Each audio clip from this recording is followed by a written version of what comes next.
Way back in 1962, a mere 59 years ago, St. Petersburg financial broker Robert James formed the Robert A. James Investment, of course, in 1964, merging with Raymond and Associates, formerly founding Raymond James Investments. And who knew that 59 years later, the name Raymond James would not be known for their 2020 revenue of almost $8 billion U.S., or their 2020 total income of $818 million. No, they wouldn't be known for that. They would be known for hosting not one, not two, actually it is just two nights of WrestleMania 37, because we're back, of course. This is the Shoot Brothers Wrestling Podcast. This is the only wrestling podcast you can find online. It's hosted by myself, Cameron Osborne. It's also hosted by Mike the Shoot Shepherd.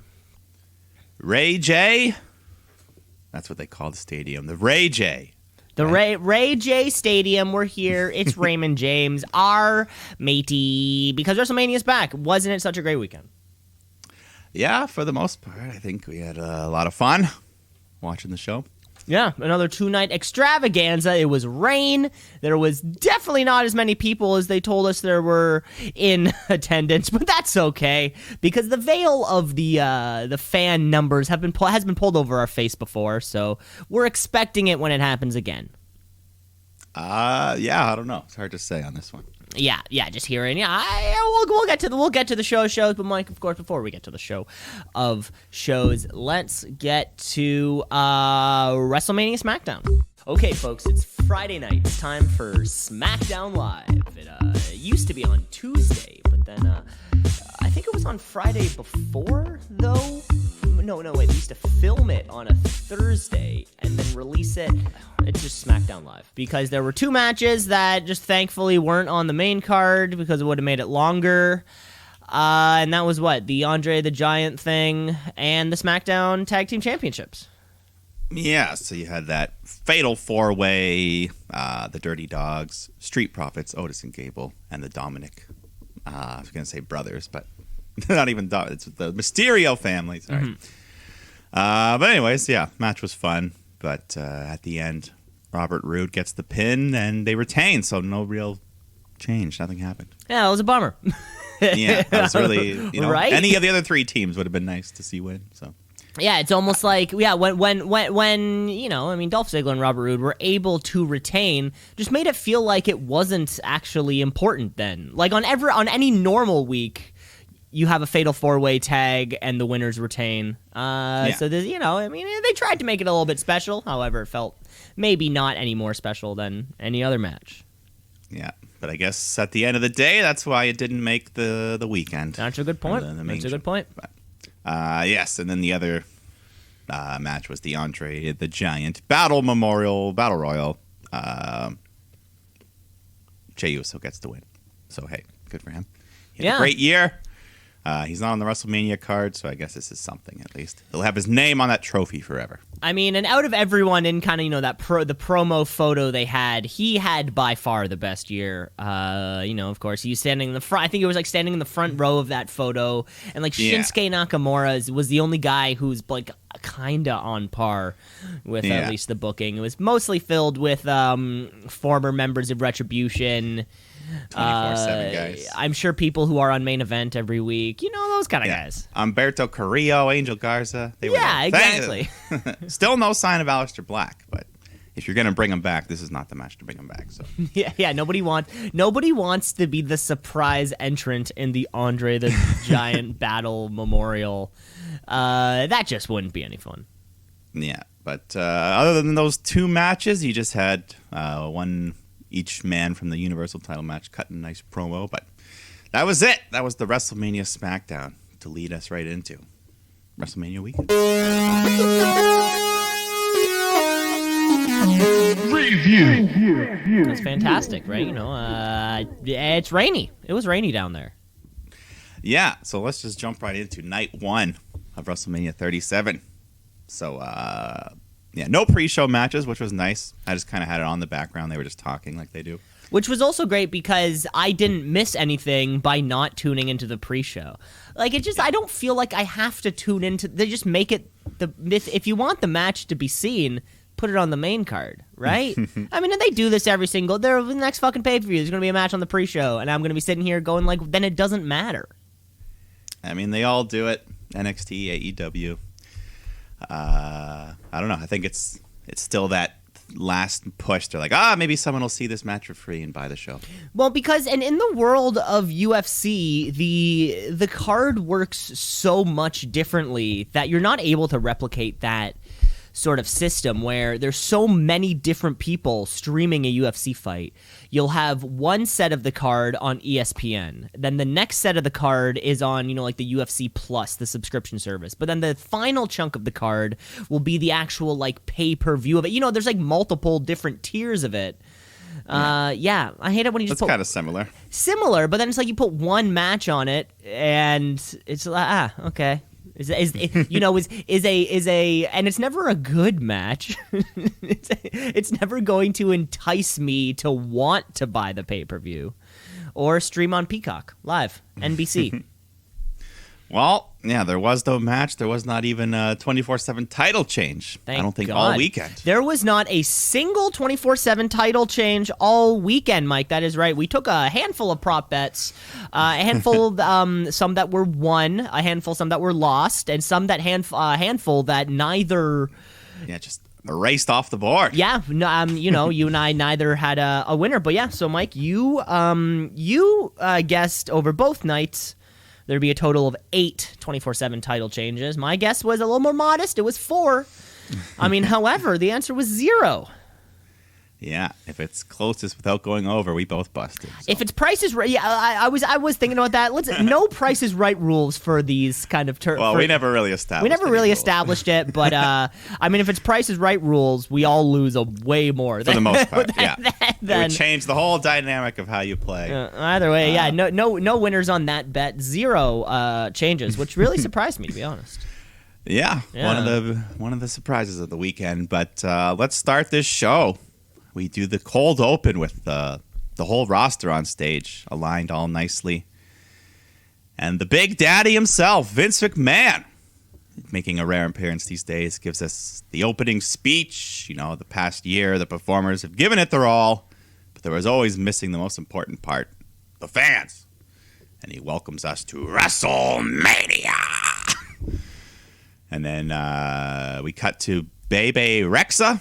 I believe. She sings America the Beautiful, as is the tradition. Mm-hmm. And then they play the video intro, which seemed almost the exact same as last year's. I didn't go back and look, but... There was literally the exact same... Like, there was wrestlers that weren't on the show. Like, Charlotte was in there. I know, and there was Kofi Kingston was way too prominent. Yeah. I think Becky might have even been in there. It was all it was half the promo thing from last year. They really, trying to save a couple bucks. Yeah. I mean... Whatever. Whatever. So after the intro, everyone's hyped up. The show, we're all ready to start. The commentary teams welcomes us to WrestleMania. And at the same time, you can hear this announcement coming over the speakers. And Cole informs us that for the first time in WrestleMania history, we have a weather delay. And considering they're actually pretty lucky that in all the years they've run outside in these hurricane countries, this is the first time it's ever happened. So... Yeah, I mean, yeah, I was kind of surprised because it is really only in the past, 10 years that it's been put outside, right? Like in the big footballs, like a football stadium, or a baseball stadium. They did them here and there before that. I mean, even of course there have been. I mean, in the last 10 years there have been 2 down at the Superdome, which is the football stadium down there in New Orleans, but completely covered. Yeah. So, good old Rogers Center. That's why you got to give us a shot. The Rogers Center will support one beautiful WrestleMania, and you can. Yeah. If it's chilly, just fucking cover it up. Close the dome. We got a bunch of rain, bunch of lightning going on. So the fans are kind of confused. They boo and they shuffle out of their seats into the concourse. I mean, it's one of those rain or shines. Like, what are you? What are you really supposed to do? Like it says on the ticket, probably. Rain or shine. Yeah. I mean, it's one of the couple sports that, weather affects it a lot when you put it out like this. I mean, there's hours of baseball rain delays, you don't see. Yeah, golf, the Masters. The Masters were delayed for a couple hours. The same weekend. I saw the horn go, The horn That's went. what WWE needed. We needed a horn here. Yeah, they just needed the horn. Yeah. But anyways, we waited a whole year. What's an extra 20 minutes? Because they're lucky. That's all it really ended up being was 20 minutes or so. This could have been 2 hours of just nonstop. Imagine that, not starting Mania till 10 p.m. Yeah, what do you do? Like, when do you just call it? Like, at what point do you just call it off? It's tough. Yeah. But I think for the most part, I mean, they just killed time with backstage interviews, this impromptu, unscripted. Some guys, like Kevin Owens and New Day, they clearly were good at it, but Shane and Braun, oh, well, they're bad enough. They're well, bad obviously enough not. Yeah, I did like a great job improvising, and you kind of had to, like, use the people that were there also. Would have been great to probably plug a couple shots for night 2, but they're not dressed. Like, they're not ready to go on camera. Yeah, but we get ready. We're ready to get this thing rolling. My time says we were about 23 minutes delayed, which all said and done isn't too bad. Not bad. So let's get this going. We bring out the hosts of WrestleMania, Titus O'Neil and Hulk Hogan. They welcome us to the show. They get hyped up, but the crowd is noticeably booing Hogan anytime he speaks, which is well deserved. And of course, we both set a bet for most booed, and a little more subjective, kind of as both nights go on. I'm sure we'll have both different answers. I think this was one of the bigger boos of the weekend. I think Hogan, might be one of the top. I mean, at least, for sure. And there was a few. I didn't even consider Hogan being booed, which is I should have. I should have been smarter than that. Because Hulk Hogan could be one of the biggest heels in the company right now. Anytime he pops up, he's booed. Unless it's at the unless he's at the Thunderdome, of course, in which case it's ferocious cheers.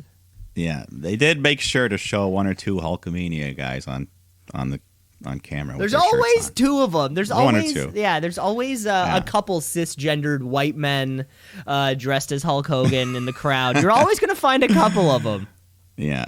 But so that was your intro. The stage looks real nice as well. We got that gigantic pirate ship with the sails all put together to make up the logo.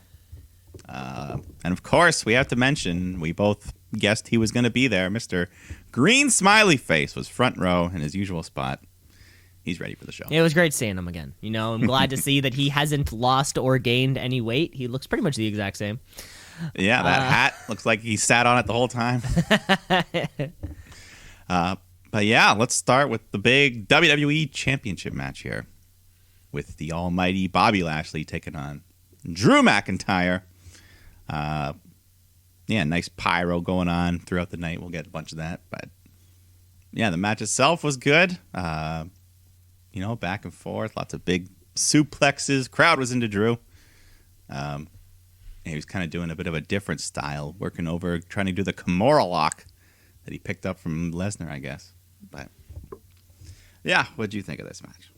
It was, it was the powerhouse v powerhouse. There's two big dudes beating the living shit out of each other, which is a weird way to start the show. I feel starting the show with like a slow. It was a slower match. Obviously, these guys are two big motherfuckers. But and then I think that was it, right? Yeah, I think once the women were main eventing, they wanted to put this on first because they're like, that's the second best. Being the first match back, they feel it'll be a big stage. But eventually, Lashley keeps going for that hurt lock, but Drew escapes. He goes for the Claymore, but then MVP just yells at him, like, "Hey!" And then that's enough. It distracts him. He looks over. Lashley jumps in, gets the hurt lock on. Drew tries his best to power out, but he fades, passes out. Lashley gets the win, retains his title. But Drew does not tap out. But still, he gets defeated. Yeah, still gets defeated. I didn't see that. I didn't see this one coming. I thought we'd be going back to Drew McIntyre, of course. Yeah, I was leaning Drew. It was just sort of the way I saw it going. I guess he didn't tap, didn't get pinned. You set up potential for the future. I mean, I guess that's that's how you do it. Yeah, great way to start off the show though. Drew McIntyre he's had a great month too or so. Yeah. And, it was hard to tell with a whole year off, but the crowd was behind him, so they're not, he wasn't like over pushed down our throats, that the Roman Reigns effect where they started booing you. But, Yeah, he didn't get Romaned. yeah, so good for you, Drew. You'll get your another shot. Hopefully. Backstage, Bayley is complaining about not being on WrestleMania, and I agree with her. But she's talking to NWO and Titus, and she says she should host Ding Dong Hello, but they all just disrespect her, except for X-Pac, who's cool. He says he's a big fan. So thank you, X-Pac. Yeah, I was starting to think it was just sort of I think we talked about Bayley not being on the show the other week, and I felt like maybe like she could be like you're injured, but they don't tell us somebody is injured. They just kind of like subtly don't use them for a little while. I thought to myself maybe I don't know, who knows, Bayley could be hurt or something like that. I don't know. I think in this case they just had nothing for him. We'll see. I will see, because I did have a prediction, and we'll see if it comes into play on night 2. Okay. But there was one thing that kind of confused me a bit. I think they played it on both shows. There was this advertisement for these NFT things. Yeah. Do you know what the fuck this is? They are the newest, biggest thing in online card trading. So so it's like online virtual collectibles. Yeah. So almost like crypto collectibles, kind of, right? No, think about it more like a card, like a baseball card or something like that. But there's right? limits. So like they'd be like, you can buy this card. There's only 1,000 available. So like you're just buying some bullshit. So you purchase one of these online virtual things, and let's say there let's say there are 1,000 of them. When you buy it, you don't know which number of that 1,000 you're going to get. The higher the number, the more valuable it is. If you had the number 5 Undertaker NFT, that is more valuable than the number 900 NFT. It's a big thing in basketball right now. They're kind of like these like video package highlights type things. Like it's the newest thing in sports cards collectibles. I understand. Yeah, Kevin Durant. But I don't understand why. Just like anybody would collect a hockey card or a baseball card. No, but that's physical. That's tangible. You can give that to your grandson. Well, you can still bits of data. You can still give this to your grandson, right? I mean, until the server goes down, and they're like, "Well, thanks for all your hard work." Well, it's just like it's just like a hockey card, right? It only contains the value that we give to it. So as soon as we give it no value, then it's valueless, right? No, but I'm saying you can have that card forever. This is just digital in a cloud somewhere. This could be gone forever one day, and your thousands of dollars are just poof. No more it's just gone. Yeah, I'd be curious to like how it's somewhere. saved, because I'm sure there is some kind of like way around it. It's got to be susceptible to hacking and piracy. I don't know. To me, it just seems it's hard to say, but people are investing hundreds of millions of dollars into this tech. Like if you want to get into it, now's the fucking time, because it's only going to get more valuable. Yeah, I did click on the site, and there's like auctions going for. Yeah, the Undertaker throwing Mankind off the Hell in a Cell. Yeah, exactly. It's little things like that. Yeah, and people are paying a smaller amount of money to open up the pack, and then huge amounts of money to sell them back. So it's it's the new thing that the kids are doing. Kids with thousands of dollars. Well, kids don't want to buy baseball cards anymore. They like their tablets and their iPads and their Pokemon cards. And their Pokemon cards. Who knows? Next thing, we could see a Pokemon NFT coming up. Maybe. Yeah. Let's go on to the next match here. We got the Women's Tag Team Turmoil, which is a gauntlet match. Right? Same thing. Different word. Different words. Just got that alliteration, the TTT. But we start off with Lana and Naomi taking on Carmella and Billie Kay. So Peyton Royce is absent the whole show. They could have, given us the Iconics, but they don't. Yeah, that one was weird. And then Billie Kay's, I think her character is just do whatever the other person does. Yeah, with the Riot Squad, she was, punk rocky. With Carmella, of course, she's just gonna fucking squeal there and lose. So that happens in this match also. Well, they did get at least one fall as Billie pins Lana, and Carmella just kind of holds her back with her feet for extra leverage, and they get the 3 count. So there you go. They got something. But then the Riot Squad come out next, so Billy has to go against the girls that didn't accept her. They go for the same spot that got the first elimination, but this time the ref catches them, doesn't make the pin. So Billy yells at him, and then Liv hits her code breaker. And then Ruby hits the senton, and they get the elimination. Wow. Yeah. I haven't seen the Riot Squad get anything in months. In a long time. This might have been their first pin. Riot Squad pinfall in... Long time. And it's on the main card of WrestleMania. Wow. Who would have thunk it? So good for them. The next team, Riot Squad, taking on Mandy Rose and Dana Brooke. And we had our first casualty of this weather as poor Mandy Rose, on her way down the ramp, just slips and falls on her bum. But she's able to smile, laugh it off, and move on. Well, I know. There's a few wrestlers. We should have had most likely botch. Should have been a category. But however, Mandy Rose joining, co-host Titus O'Neil in and rampway moments. Legendary ramp moments. I think there are a few, and these are two of them. Yeah.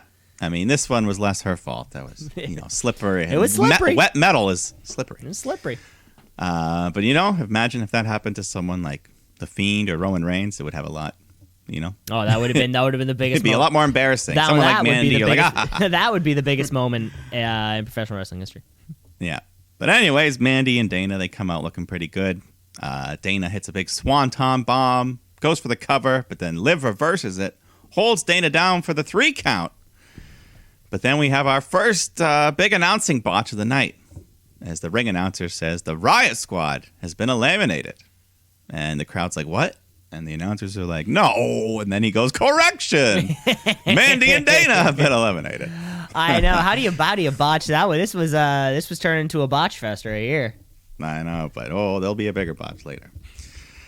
But yeah, we get our final team coming out now, Natalya and Tamina. And they're not messing around here. They just hitting a bunch of big double team moves. The Riots, they try to fight back. Ruby hits the senton on Tamina, but she kicks out. Or, I don't know. Yeah, everyone just starts fighting. Natty and Tamina hit the heart attack. They attribute to the Heart Foundation. And Natalya is going to go for the sharpshooter. But then she stops and decides, Tamina, this is your moment. Tags her in. She hits the Superfly Splash off the top rope. And that gets her the biggest pinfall win of her career, earning a tag title shot for the next night. Yeah, which was going exactly according to plan. As you planned it, as I planned it, because Natalya and Tamina, these second generation performers here, they deserve their shot.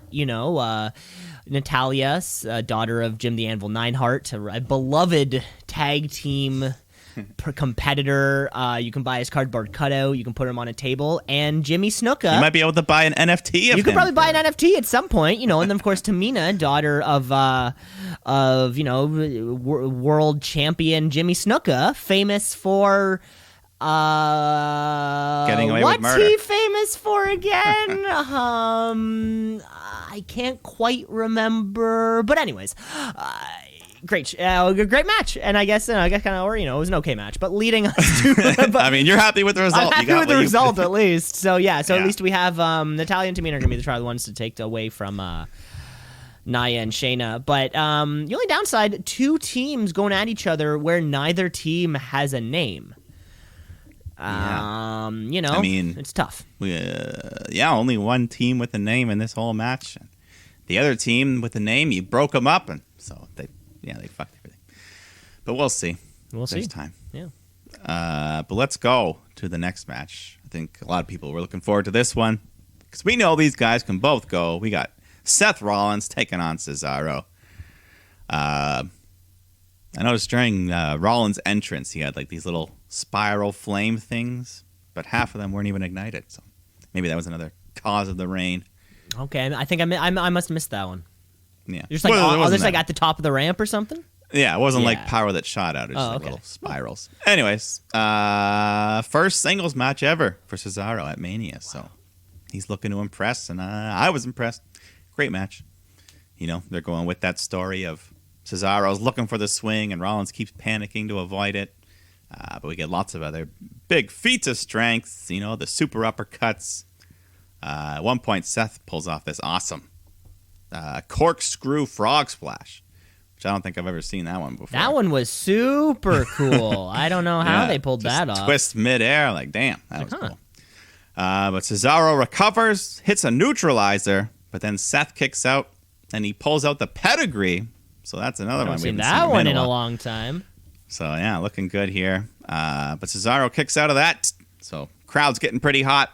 Rollins hits the big carrying cross elbow to the back of Cesaro's neck. On the slow motion replay, you could see his skin just get separated from his skull for a second. But he tries to follow up with the curb stomp, but Cesaro turns it midair into a super uppercut. And then he picks Seth up on his shoulders and does the amazing no-hand UFO spin, balancing Seth on his neck. I don't know how you do that. That's awesome. He did it was like hand on the hips, like just Superman or spinning. Something. I almost expected them to start hovering away. There was so much going on. But then he follows that up with the big swing as the crowd counts along, but they're going a little bit too fast. They almost started just counting seconds instead of spins. Yeah, it was almost just kind of like a second at that point. Yeah, they were sort of remained on beat of 1, 2, 3, 4. Yeah. But the number we landed on was 23, which, because before the show they were hyping up 22 was his record before. So 23 was the number. I guessed 37. I think you were pretty close. Now, Mike, on the spins. That is correct. I thought it was going to be 25. However, I counted. There was the 23 spins in a. I mean, there was 23 spins in a row. However, he did have a second or an initial spin, which only lasted 8, would actually bring his total to 31 total spins. If that's what we're looking at, and if that is the case, Mike, you guessed 37. I guessed 25. We were both 6 away. We're both the same distance away. So I think on how many spins was Cesaro hit? 31 total. We actually tied that bet. We were both close. I'll take it. So he does the big spin, and then he hits another neutralizer, and that gets him the 3 count, giving him one of the biggest wins of his career.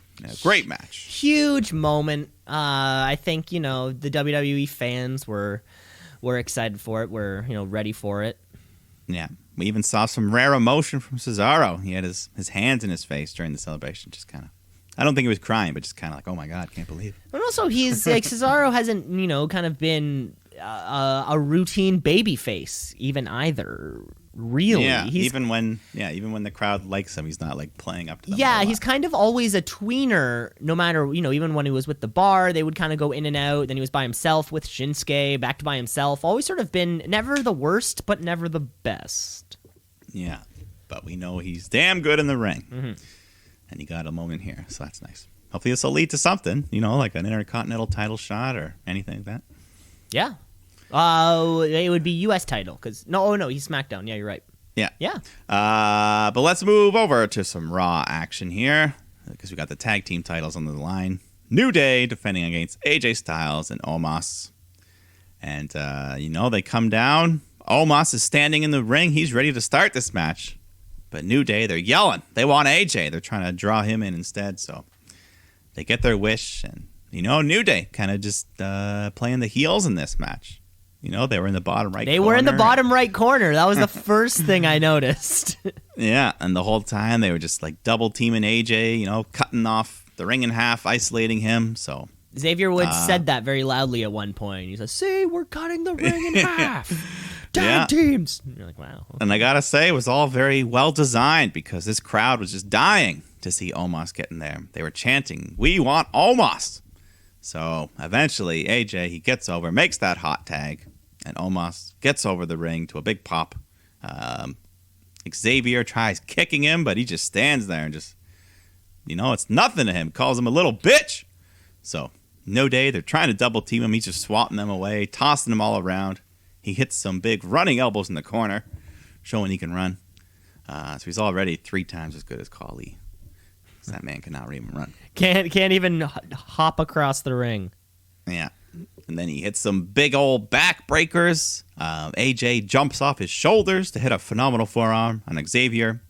And then Omos picks up Kofi, slams him down with a big double choke slam. And AJ just yells, 1 foot! As he covers Kofi with his 1 foot and gets the convincing 3 count to win the Raw Tag Team titles. First ever match. I liked that forearm off of his shoulders. Kind of gives an extra 2.5 feet to that what that maneuver normally is. Just not as bouncy. I like to see them really hit it. I'm sure they've been practicing. Yeah.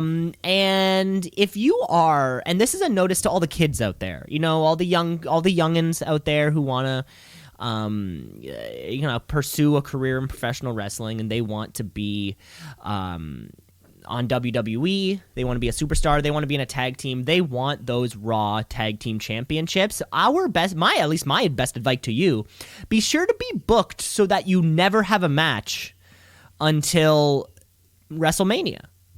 Because, between Omos and Nicholas, they are both 1 for 1 in terms of championship moments at WrestleMania. And their only matches. And the only matches they've ever had. So if you're a kid out there, don't worry. You'll win that Raw Tag Team Championship at Mania in your first match. And, without looking at the numbers, I would have to say that both of them hold the record for largest and smallest man to ever win those belts. That was a little, maybe Omos and Nicholas is it's kind of, they'll be the ones to break up AJ Styles for all we know. But you know what? I will say Omos, he did good. He didn't have to do a whole lot, but he looked cool and calm out there. Never looked nervous or anything for his, being on a WrestleMania for your very first match. He looked like the badass they presented him as. And it'll be great to see what he can do moving forward. Of course, as the champion, he'll always have AJ Styles to do all the work for him. It'll be fun to see how he's booked. Is he going to get the Braun Strowman "look at me, I'm a big guy" treatment, or what's he going to look like going forward? I don't know. I'm sure they'll hold these titles for a bit, and then when they do lose them, it'll be AJ that gets pinned, and then maybe that's how you break them up and they fight each other. Yeah. Who knows? Go from there. But yeah, keep Omos protected for now. Keep him. I don't know. They know his limits and they can use it to their advantage. Good thinking. Throughout the weekend, there's just a bunch of these Snicker commercials featuring WWE stars. How'd you like those? I liked them insofar that I don't remember a single one, if that counts. Yeah? Yeah. The only one I remember is Corbin dressed as a bicyclist. He's like, I said I wanted to be a hardcore biker. Oh, okay, yeah. That one. She's like, yeah. And she presses a button and little flashers come on. Not bad. Yeah. I just liked it because it made Corbin look stupid. Hey, he's the hardest working man in professional wrestling. I'll give him that. Yeah. But speaking of stupid, we've got our steel cage match, the second in WrestleMania history, as Shane O'Mac has taken on Braun Strowman, which yeah. With, of course, whenever Byron Saxton is on commentary, you're guaranteed at least one shut the fuck up moment. And this week's shut the fuck moment came when I guess it was Braun Strowman was on his way to the ring. I think Shane came out first and Braun came out after. And Byron Saxton said, "This is a story of brain versus brawn, no pun intended." And I said to myself, Byron, you intended that pun. Shut the fuck up. Yep. And that concludes this week's Shut the Fuck Up Brian Saxton moment. I hope that there are many more to come throughout the following weeks. All right. Yeah, so during Strowman's entrance, he gets jumped by Elias and Riker, and they hit him with some chairs. So Shane takes one of those chairs into the cage with him and starts beating Braun down with it.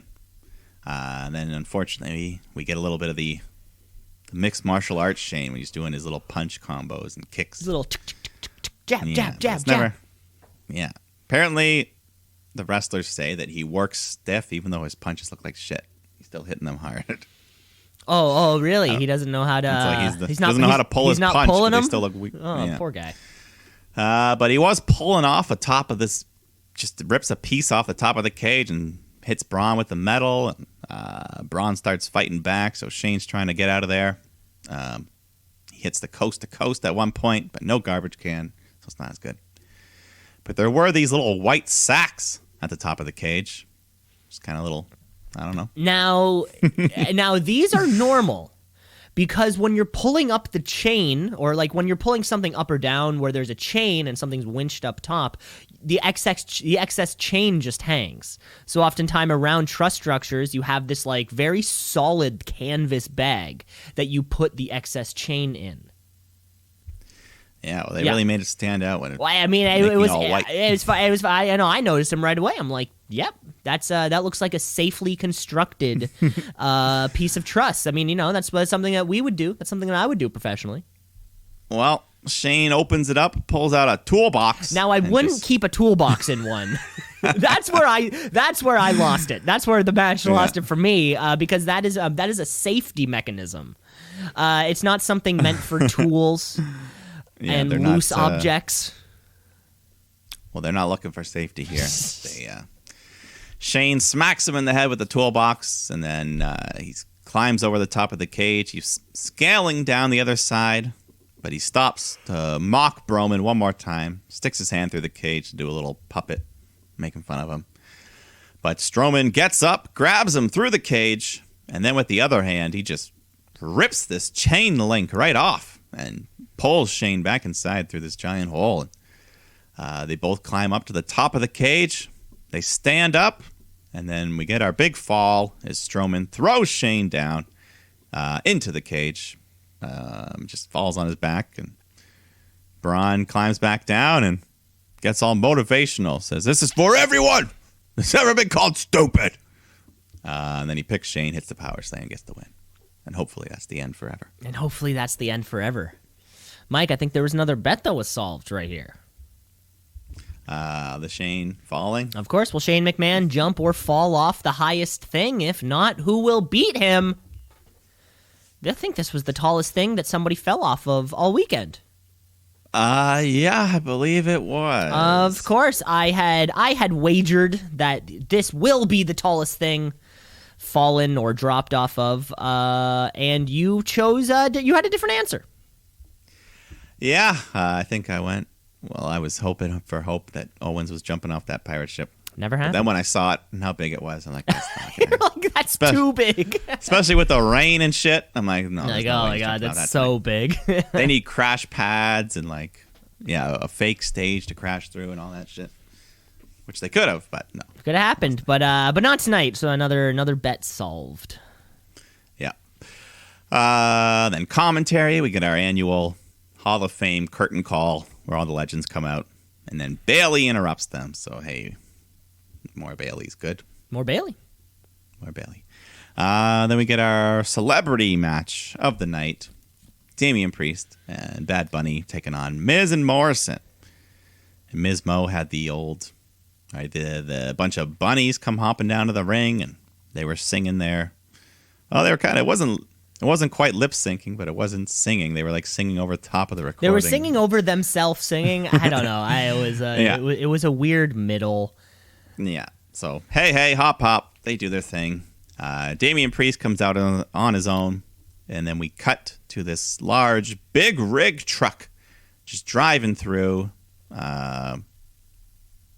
Driving down the highway, whatever. Big Bunny, or Bad Bunny, he's riding on top of it, just holding onto this thing. Drives him right into the arena, right to the stage.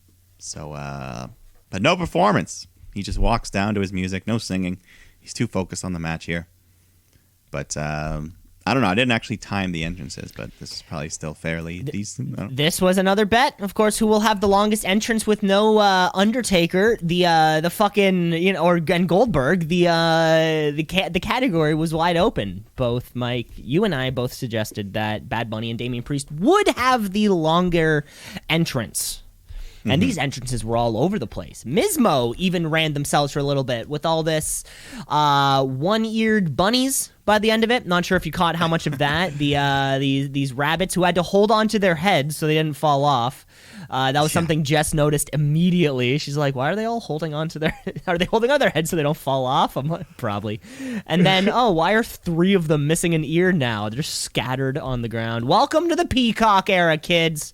Yeah, sure, you can't watch that Roddy match from WrestleMania 7, but here we go. We got a bunch of bunnies for you. Ms. Mo, the entire performance from when the song starts to when the song stopped took 2 minutes and 27 seconds.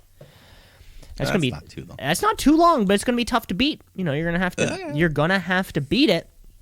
And of course, from the moment that Damian Priest's music began till the moment that Bad Bunny's music ended, was a total time of 4 minutes and 16 seconds.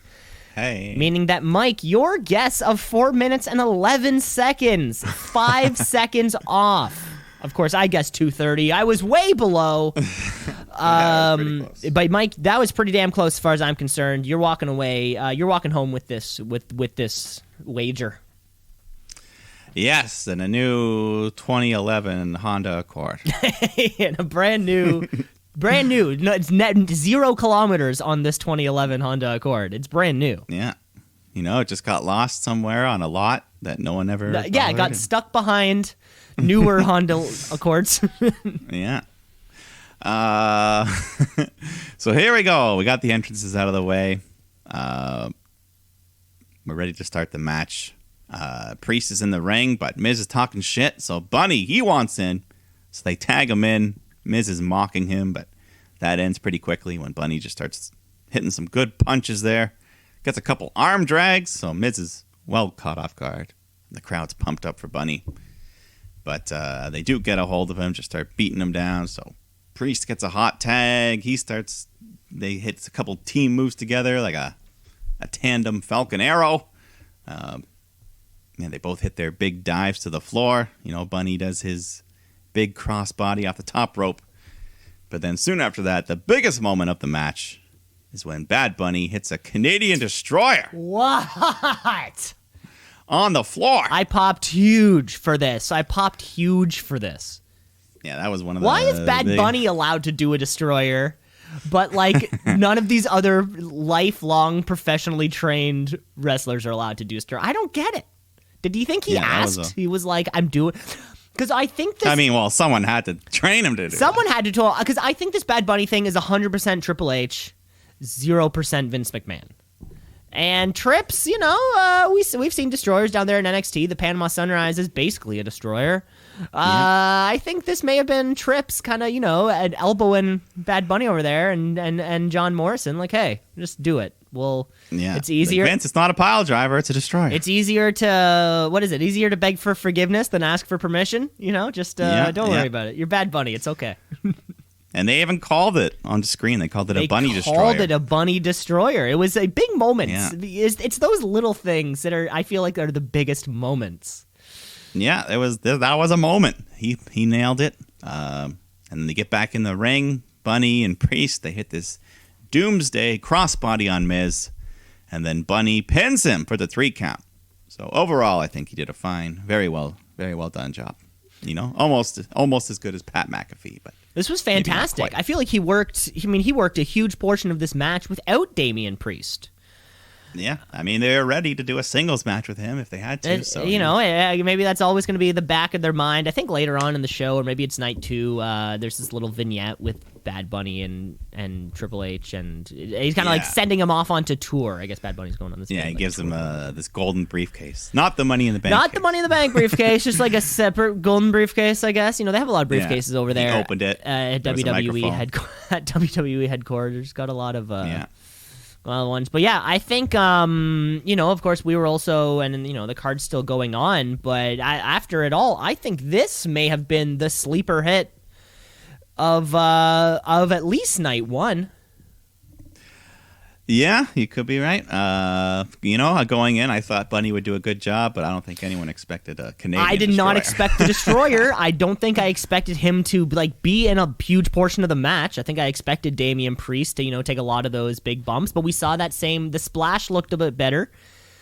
And it was out. And his punches, his punches were 100 times better than Shane McMahon's. Yeah, it was, I think it was all when everything was, all said and done. Damian Priest looked a bit weird with his pink getup there. He had like some pink shit in his hair. I think he loves Bret Hart. Oh, okay.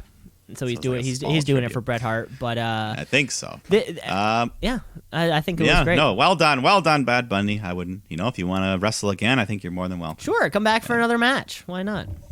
And online, I saw a lot of wrestlers react, and they said the same thing, like, "Hey, Benny, you're welcome in our group," or something. And I think people see that, right? You hit a destroyer on the on the floor. That's not something that that's I mean, I know. Yes, we know. Giving the destroyer is the easiest part, but it's a big moment.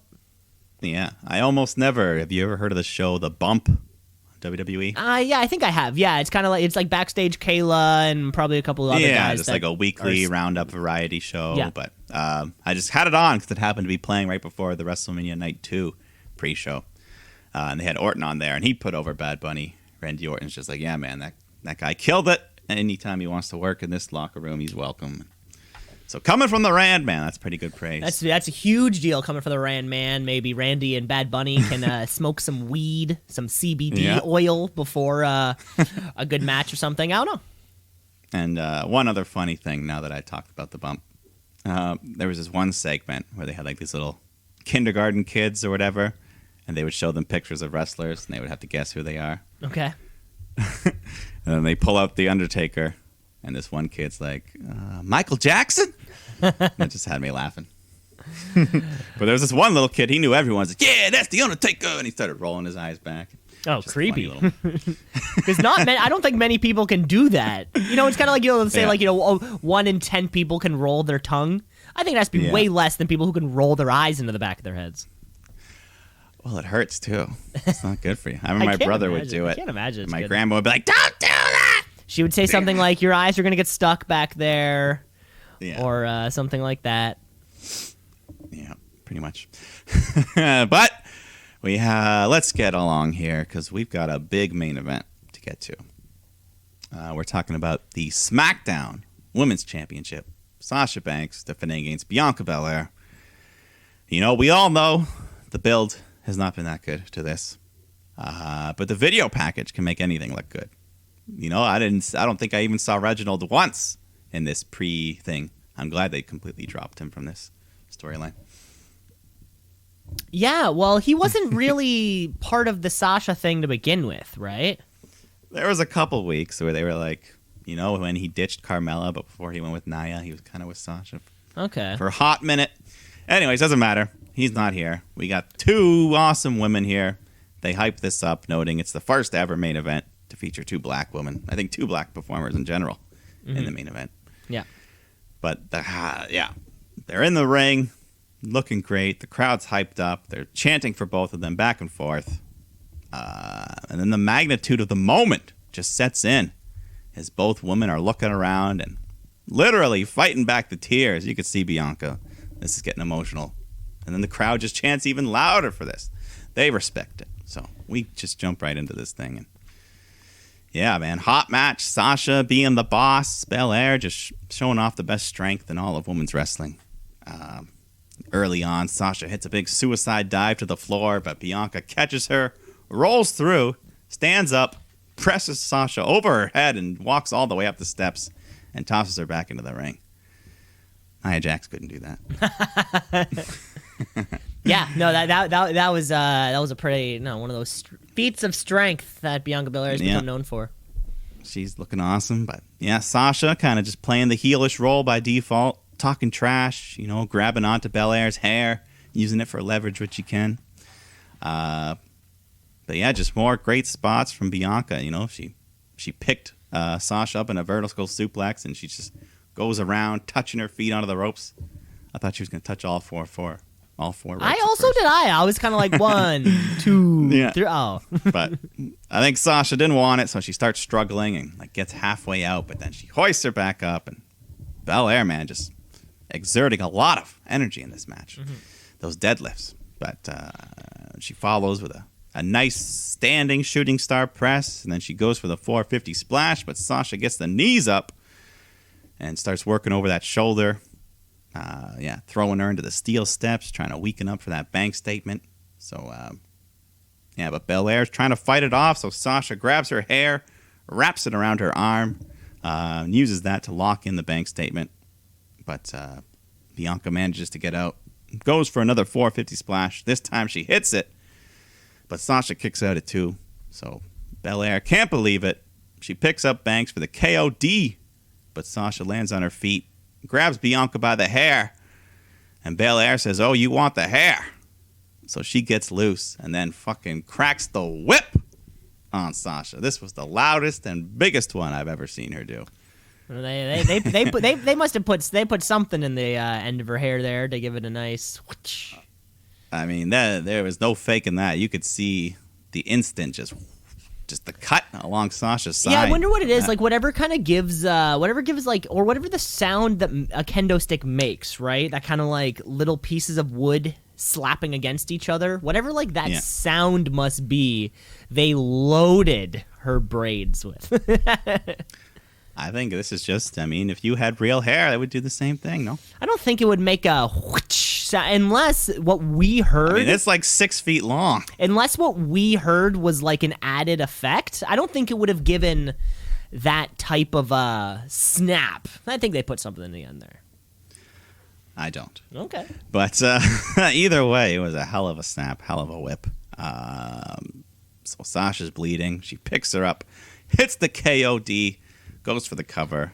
1, 2, 3. Sasha Banks kicked out, says Micheal Cole. But the bell rings. The crowd's celebrating. Cole just fucked up the biggest moment of the night. But I don't give a shit. The fans have no idea what he did, so everyone's celebrating. But damn, what a fuck up for Micheal Cole. Just botches on botches on botches. Sasha kicks out? No, she didn't. Wasn't even close.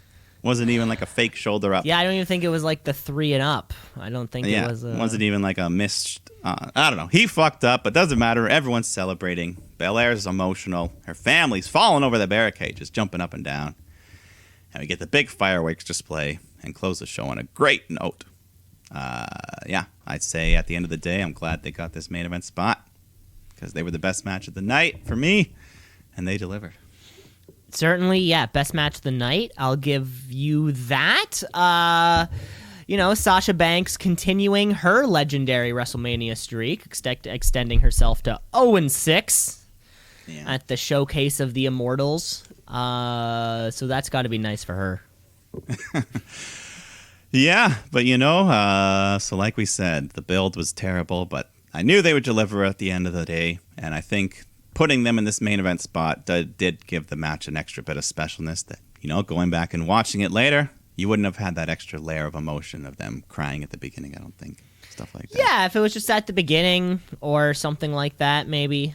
Or just somewhere in the middle. Who knows? It could have been, a different feeling. But yeah, I wonder, do we remember what our main events were last year? I think I know, like, Drew... Brock was 1. Do you remember what the other main event was? The Boneyard. Boneyard was the the one. Boneyard was the other one. Okay. Yeah. Okay. I like this vibe of like if WrestleMania is 2 nights, give the men 1 night and give the women 1 night. Which matches, we don't care, but I feel like that's only kind of, like you said, bringing that emotion to the match.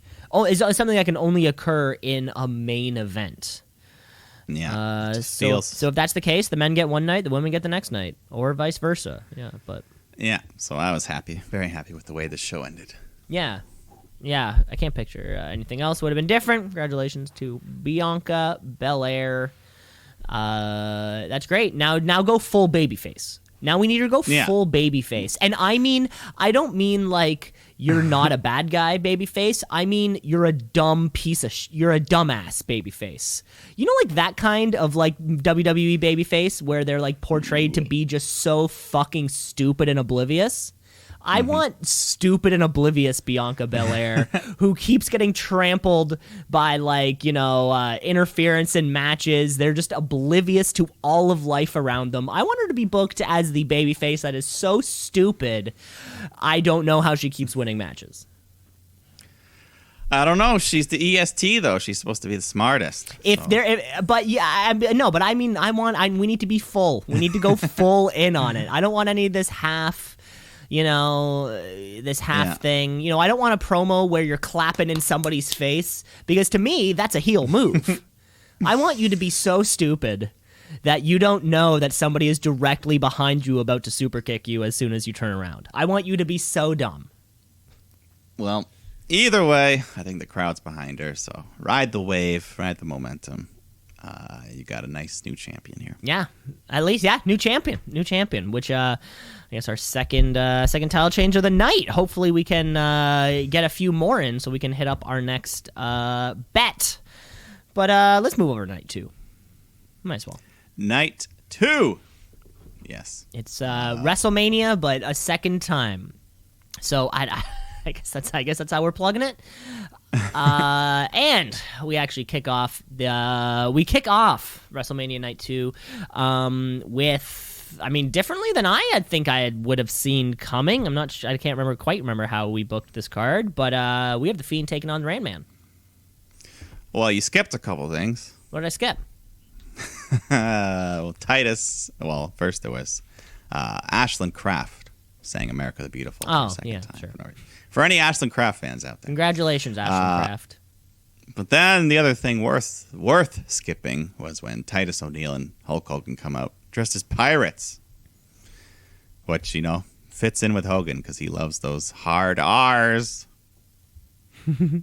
But luckily, the crowd was booing him once again. Oh, again, once fitting in, I think Hogan, between both, because he had more opportunities than everybody else to be booed. So I think Hogan had to have been the most booed of the night. Yeah, this one was even louder, I think. So, and the segment even louder. Yeah, the whole segment was awful. Anyways, just a bunch of bad pirate jokes and accents. So. We don't need this. No, we don't. But okay, let's move on to that match because I know you can't wait for it. Can't wait.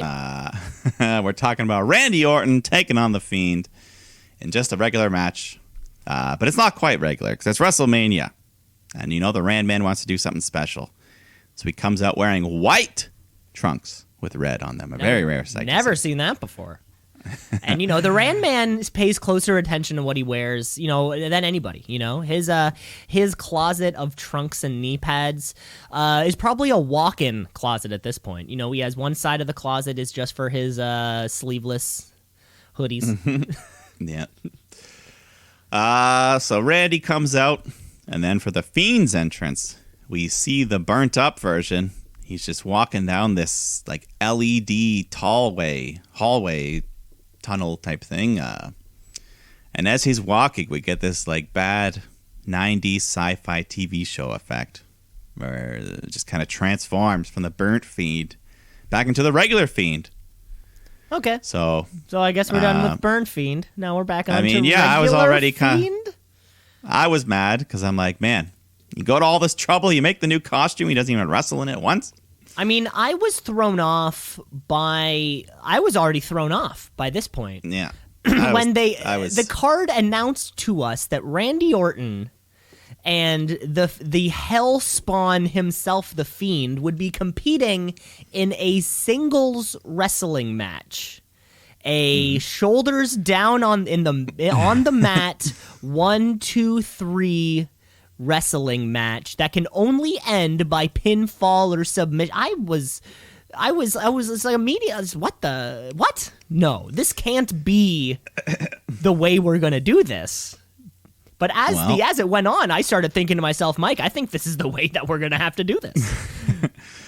Well, Alexa Bliss comes out next, and you can kind of see the evil inside her just spreads more every time we see her. Her face is just getting more black and evil looking. She walks down the ramp to this giant Jack in the Box, which Micheal Cole's like, whoa, where'd that come from? Okay, no. So now I want to stop you right there, Mike. So now we're welcome to night 2 of stupid shit Byron Saxton says. Okay, of course, like you said, The Fiend came down, Alexa Bliss came down, and there was a box there, but it wasn't just a box. No, Byron Saxton described this thing in front of us as a box-like structure. So I went ahead and did a little research, of course, of the word, the definition of the word box. It is a noun, meaning a container with a flat base and sides, typically square or rectangular, and having a lid. Mm-hmm. No, Byron Saxton, this is not a box-like structure. It is a box. Shut the fuck up, Byron Saxton. Thanks for listening for another edition of the stupid shit that Byron Saxton says. I hope that he stays on because this segment is turning into one of my favorites. Yeah, I mean, giant box, more specifically a Jack in the Box, but maybe they didn't want to give free promotion to that fast food chain. To Hasbro. Yeah. So Alexa starts turning the crank, and out pops the Fiend. Regular Fiend. Regular old Fiend. Yeah. He dives off the top of the box, hitting the big clothesline to start the match. Does his little neck snap. And the red lights have made the return. I didn't think I'd ever see those again, but they're back. Yeah. So, okay. They're back. They would stay on for about 95% of the match. Orton hits his big DDT. Fiend gets up. He does a tribute to Brody Lee, which was nice. It's a little taunt there. Oh yeah, the like little curl your mustache thing. Yeah. Right? Is that the best way to describe it? Kind of. Like, and then like point your hands. Okay. I don't know what to call it, but anyways, they go back and forth. Fiend gets Randy in the mandible claw. He looks like he's ready to hit the sister Abigail when flames shoot out from the ring posts, and then we see Alexa sitting on top of the Jack in the Box as this black liquid is just dripping down her face. The goo, possibly the same goo that was emanating from Randy Orton's mouth for the past month. This looked like a different, this was not as thick as that goo. Different viscosity. Yeah, this was much more liquid. I don't know. It was fucking weird, but I thought the visual was kind of cool. The crowd chanted holy shit for like 5 seconds. They liked it. For 5 seconds, we got holy shits. I mean, it did look, if my 3-year-old niece walked in and saw that, she'd probably have nightmares for weeks. It'd be scary. Seeing that black liquid. Anyway, she reaches her hand out. The Fiend reaches back, but Orton turns him around, hits the RKO, gets the win, and he leaves quickly as Alexa just stares at the Fiend and the black liquid continues to pour down from this headband she's wearing. The Fiend stands up. They stare at each other. The lights go out. They come back on, and they're both gone. And then just boos from the crowd. Now, this is the moment where, if not Hulk Hogan, and we need to pick something in a match, I think this may have won the most booed. They cut so quickly to a commercial after this match, or like a ad or whatever. They cut so at the second. I mean, you could hear maybe a second and a half of boos before they were just out of there immediately. Mike, what the fuck just happened? Yeah, that was overall, pretty bad match. Bad way to start WrestleMania. Bad way to end the feud after 6 months of build. That's what you get. Okay, so, this has been tough for me from the get-go.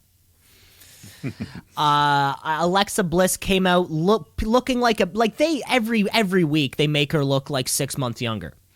And we're at the point now where she is a 9-year-old girl coming out. It's just, keeps throwing me off. It's throwing me off more and more. And then I think she's looking more evil. We get back to the red lights. I'm like, okay, I can do that. A 1, 2, 3 wrestling match to determine and the distraction on Bliss. What's he distracted by? He gets put down by a move that he's kicked out of before, mind you. Mm-hmm. Gulp. Yeah. And more than that, Mike, this is another prop bet. Mike, you and I both guessed completely different times and matches for what would be the shortest match. I thought tonight's Women's Tag Team Championship. You thought Bunny and Priest taking on Mizmo. No, it was in fact the months and months and months of build that went into Randy and Fiend that ended in 5 minutes and 50 seconds. Yep. Imagine spending months building a story to have it end in 5 minutes and 50 seconds in a 1, 2, 3 shoulders on the mat wrestling match. God damn it, did not see this one coming. Yeah, there was a lot of A lot of bad stuff with this. Bad way to start Mania. Yeah, real weird way to kick off WrestleMania Night 2. I mean, God, it's only going to be a matter of time until nobody gives a shit anymore. How many times does Bray Wyatt have to lose when he shouldn't for him to stop giving a shit anymore? Yeah, I don't know. I don't get it, I mean, remember that there was that whole Hell in a, or that fucking, was it the Hell in a Cell with Seth Rollins? There was that whole thing. And then he lost the title to Braun fucking Strowman. And now he lost the title to Randy Orton. Randy Orton's gone over the Fiend twice now at WrestleMania. I don't get it. I do not get it. Yeah, they don't know what they're doing. Does anyone know does anyone know what's going on over there? How did the Fiend go from like one of the most impressive debuts ever that you and I were privy enough to be like 100 feet away from, all the way to this? God, they're gonna have a lot to explain tomorrow. We'll see. Yeah, there was more just backstage. Hulk and Titus hanging out with Eric Bischoff. So Bayley tries to pitch some more ideas as being a host and stuff. But anyways, let's get to the next match. Shayna Baszler, Nia Jax defending those women's tag titles against Tamina and Natalya. So this was tough. I would not have put this match in the second on the card after you just deflated the crowd with that opener. Well, yeah, if the crowd is booing, the natural response is throw at Nia Jax. That's going to make them, comparatively speaking, they're going to love what they just saw. Yeah, so, tough one to try to bring the crowd back up with. But you know what? The one person did get over big in this match, and I'll say that was Tamina. The crowd just kind of picked her. They said, all right, she's our favorite. I guess she's got a good story. 10-year veteran, never won a single title. She changed up her look, and I mean, if your friend's dad, embezzled money from his office or from his work or something, right? You're not going to hold that against your buddy just because of the bad decisions that their parents made. Now, I can't exactly remember what Jimmy Snuka did. Of course, Tamina's father. I can't exactly remember what he did. It had something to do with somebody else, but I'm not going to hold whatever he did against her in the ring. Yeah, it's not. She's her own person. I mean, he did something. God, I wish I could remember. Yeah, so, I was on her side as well, her and Natty, because I was, they were my bottom pick, but I said, hey, I'll be happy with anyone defeating Shayna and Nia, so. Tamina and Nia, they have the big Samoan showdown at one point. Baszler hit some more of those big knee strikes. Nia, she was even pulling out some big moves, hitting a crossbody off the second rope. I know. Micheal Cole builds it so, they make it look so, or Tom Phillips rather, whoever it was, they make it seem like the biggest deal when Nia Jax goes up to the second rope. I mean, as long as no one gets hurt, it is a big deal. It is a miracle, yeah. But throughout the match, Tamina is trying to pick her up and slam her. And she finally does it for her Hogan Andre moment. Kind of a half slam. It was a half slam. Also, not really a Hogan Andre. Like, if Natalya does that, yeah, that's a fucking Hogan Andre. But this was more of like, I don't know. They just, they wanted the crowd to pop. Yeah, it's the moment. Yeah, I get it. It's just like, it's like two big people picking each other up. It's like, that's just two big people picking each other up. Yeah, but Nia kicks out of that, so Tamina climbs up, goes for the Superfly Splash, but Nia rolls out of the way. Natalya tags in. She unloads on Jax, but she doesn't see Shayna gets the blind tag, so Baszler grabs Natty from behind in the Kirifuda clutch, and Natalya passes out to end the match. So, unfortunately, Shayna and Nia retain once again. Yeah, Shayna and Nia retain. It was a big moment, I think, for Tamina and Natalya to maybe win, because now I'm scared we've hit the point where, they've beaten everybody. I know, there's nobody else for them to, lose to now. I just thought, this would have been the moment for one of these teams to kind of, short of this new team of Carmella and Billie Kay, there is not a single credible threat to Nia and Shayna, and maybe, Mike, maybe this is on us. Maybe months ago, we just should have accepted that this is the way it's going to be for the foreseeable future? No, maybe it's we on don't have us. to. No, this is not our fault. Don't be victim shaming. Victim shaming. Yeah. Yeah. That's one. Also got to settle another bet here. The most likely submission victory. Mike, you had taken Sasha Banks with that Banks statement. I think you and I both thought she was going to retain that title over there. I had Natalya with the sharpshooter in this match. It didn't happen, though. We did get the submission with the Kirifuda clutch by Shayna Baszler and Nia Jax. So no winners there either. No winners. No winners. You were about halfway there. I was close, but close only counts in a few things, and that's how the expression goes. Yeah.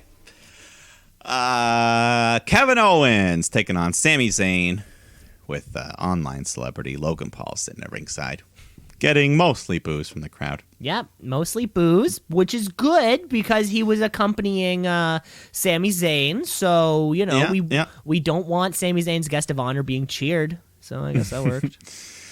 And this was one, I don't think it could qualify as a sleeper hit because going in, everyone knew it could be a good match. So, they come out real hot. Right when the bell rings, Sami just runs at Owens and gets caught with a pop-up powerbomb. And just right from there, the match just started in top gear, never left. It was under 10 minutes long, but they finished a lot in that time. So one of the best matches of the night, actually. So big spots. Sami hits a deadly brain buster to Owens on the edge of the apron. And then a bit after that, he hits a Michinoku driver, which Micheal Cole calls the Blue Thunder Bomb. And Corey Graves corrects him right away. It was not a Blue Thunder Bomb, bud. No, so bad weekend for Micheal Cole. Bad weekend for Micheal Cole. Yeah. Baby. But Sami did hit the real Blue Thunder Bomb later for a 2 count. Because it's always a 2 count, but we always buy into it. Some more great brain busters. They fight to the top rope. Owens does his awesome twisting fisherman suplex.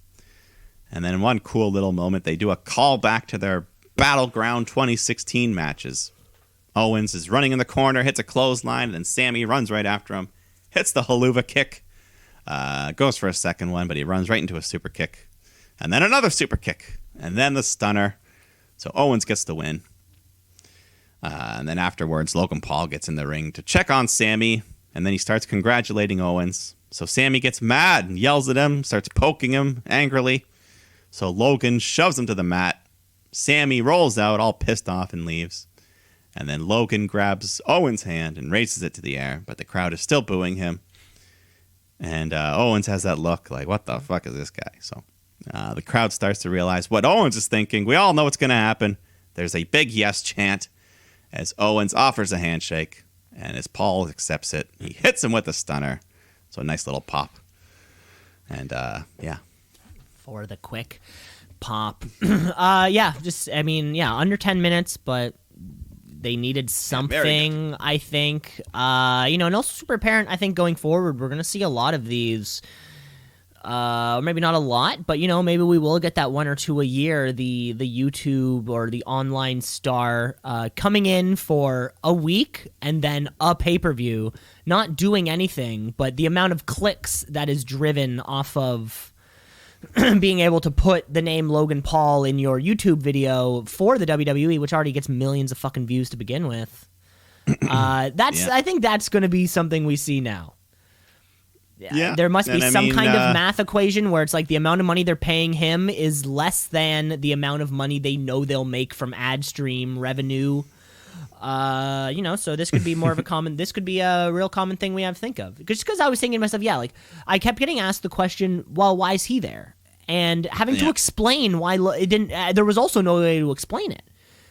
It was like, because, he was there last week with this thing, and then he's sort of there this week. Oh, okay, but is he, going to talk? Is he going to, be on the commentary? And it's like, probably not. He'll just sit there, and the camera will kind of pan to him occasionally. And you're just like, oh, yeah, why is he here? Actually, what is the reason why he is here? And, I think YouTube clicks, things like that, it really drives the market. Yeah, and I was happy that he didn't get involved during the match. They kept the match itself clean, no screw jobs, and he was still able to get physically involved afterwards. Yeah. Get that bump. Take that bump. And he sold it. It was a weird stunner, too. I don't know if you saw that one. Normally, he rolled forward. Yeah, kinda. you don't really get kicked in the stomach. You kind of drop to your knees and then hop back up. But this one, he kind of didn't. He just kind of did a little front roll. It was like a DDT almost. It almost made it look like a stunner DDT. But either way, he was. He sold it. He got back. help to the back, so good for him. Yeah. It was. Yeah, it'll get those clicks, like you said. Mm-hmm. Then backstage, Riddle, he scooters on over to Khali to talk some scooter ideas. And then RVD shows up. And then we get our big stoner crossover. And he plugs his rolling paper company. So, they'll probably smoke a nice fatty later. But Riddle's got to scoot away. He's got a match to get to. And he rides that scooter all the way down the ramp, right to the ring. Which, he could have slipped. It was slippery. Rain. But, so that gets us to our U.S. title match here. Riddle, Sheamus. I think we both expected this one to be pretty good, and I pretty much got exactly what I wanted. Just some hard-hitting, all-around wrestling. Riddle hits this great... They're on the top rope, and he hit like a backflip, belly-to-back suplex, which looks awesome. And then Riddle's still doing the jackhammer as well. He's still hoping for that Goldberg match someday. One day. Then he hits a couple floating bros, but Sheamus kicks out of that. So they fight their way up to the top rope. Sheamus puts Riddle on his shoulders. He tries to stand up from the middle to the top rope, but he kind of slips, falls forward to the mat. But thankfully, he didn't drop Riddle on his head. So turns around, says, screw it, we're not going to do that again. Just does the white noise from the ground instead. But sometimes you just got to move on. Sometimes you just got to move on, and you can always see it. Sometimes they'll redo it, and sometimes they just don't. Sometimes they'll redo it, and sometimes you're like, you shouldn't have done that. But he follows up with a big knee drop off the top rope. But then Riddle recovers. He goes for a springboard moonsault, but then Sheamus hits him midair with the brogue kick, and he got all of that. Riddle is instantly busted open, bleeding from the lip and mouth. But Sheamus gets a 3 count, retains his title. But that does bring us to a prop bet. No, Sheamus gets the win. Yeah, Sheamus gets the win. Yeah. Wins the title. But that does bring us to the prop bet. Because we were talking about, will there be blood? And I believe this was the exact match I said the blood would happen. And I think I said it would happen in this fashion with a busted open lip, accidentally. And that's exactly how the way it went. That's correct. You predicted Riddle or Sheamus, but we knew it would be happening in this match, and it exactly did on the very last possible maneuver, the last thing that could have made somebody bleed. That's exactly it. And this was the spot, after the kind of Randy dud, after the that women's tag match. Now we're kind of on our streak. We had 2 great matches back to back, I gotta say. What this was for what I liked most about this, I think this was a great payoff for Sheamus, who has had an amazing past 6 months. He had the series of matches with Drew, and he's been on television almost every single week now. He had those 2. I think there was those 2 matches with Drew that were both like 4.5 star. Yeah, fucking just him and Keith Lee had some good stuff. Exactly. Yeah, kind of. I mean, sort of looking back at the past year, we've seen Drew, certainly Bayley, Roman Reigns, Sasha as being, the top kind of Thunderdome performers, and I think Sheamus is every bit as good as all of them over the past year, and this was his fucking moment. Yeah, the U.S. title, Sheamus he can be perfect at carrying that division for a little bit, build him up as a big, strong heel, and whoever you want to try and take him down, who knows? Yeah, no, it was great, and now someone else is running the show. Oh, one more thing I got to say here: they did the birds during the entrance. Oh yeah. But they made them like doves instead, which I thought was a lateral move. I thought they should have gone parrots, like a magician. No, I thought they should have gone parrots.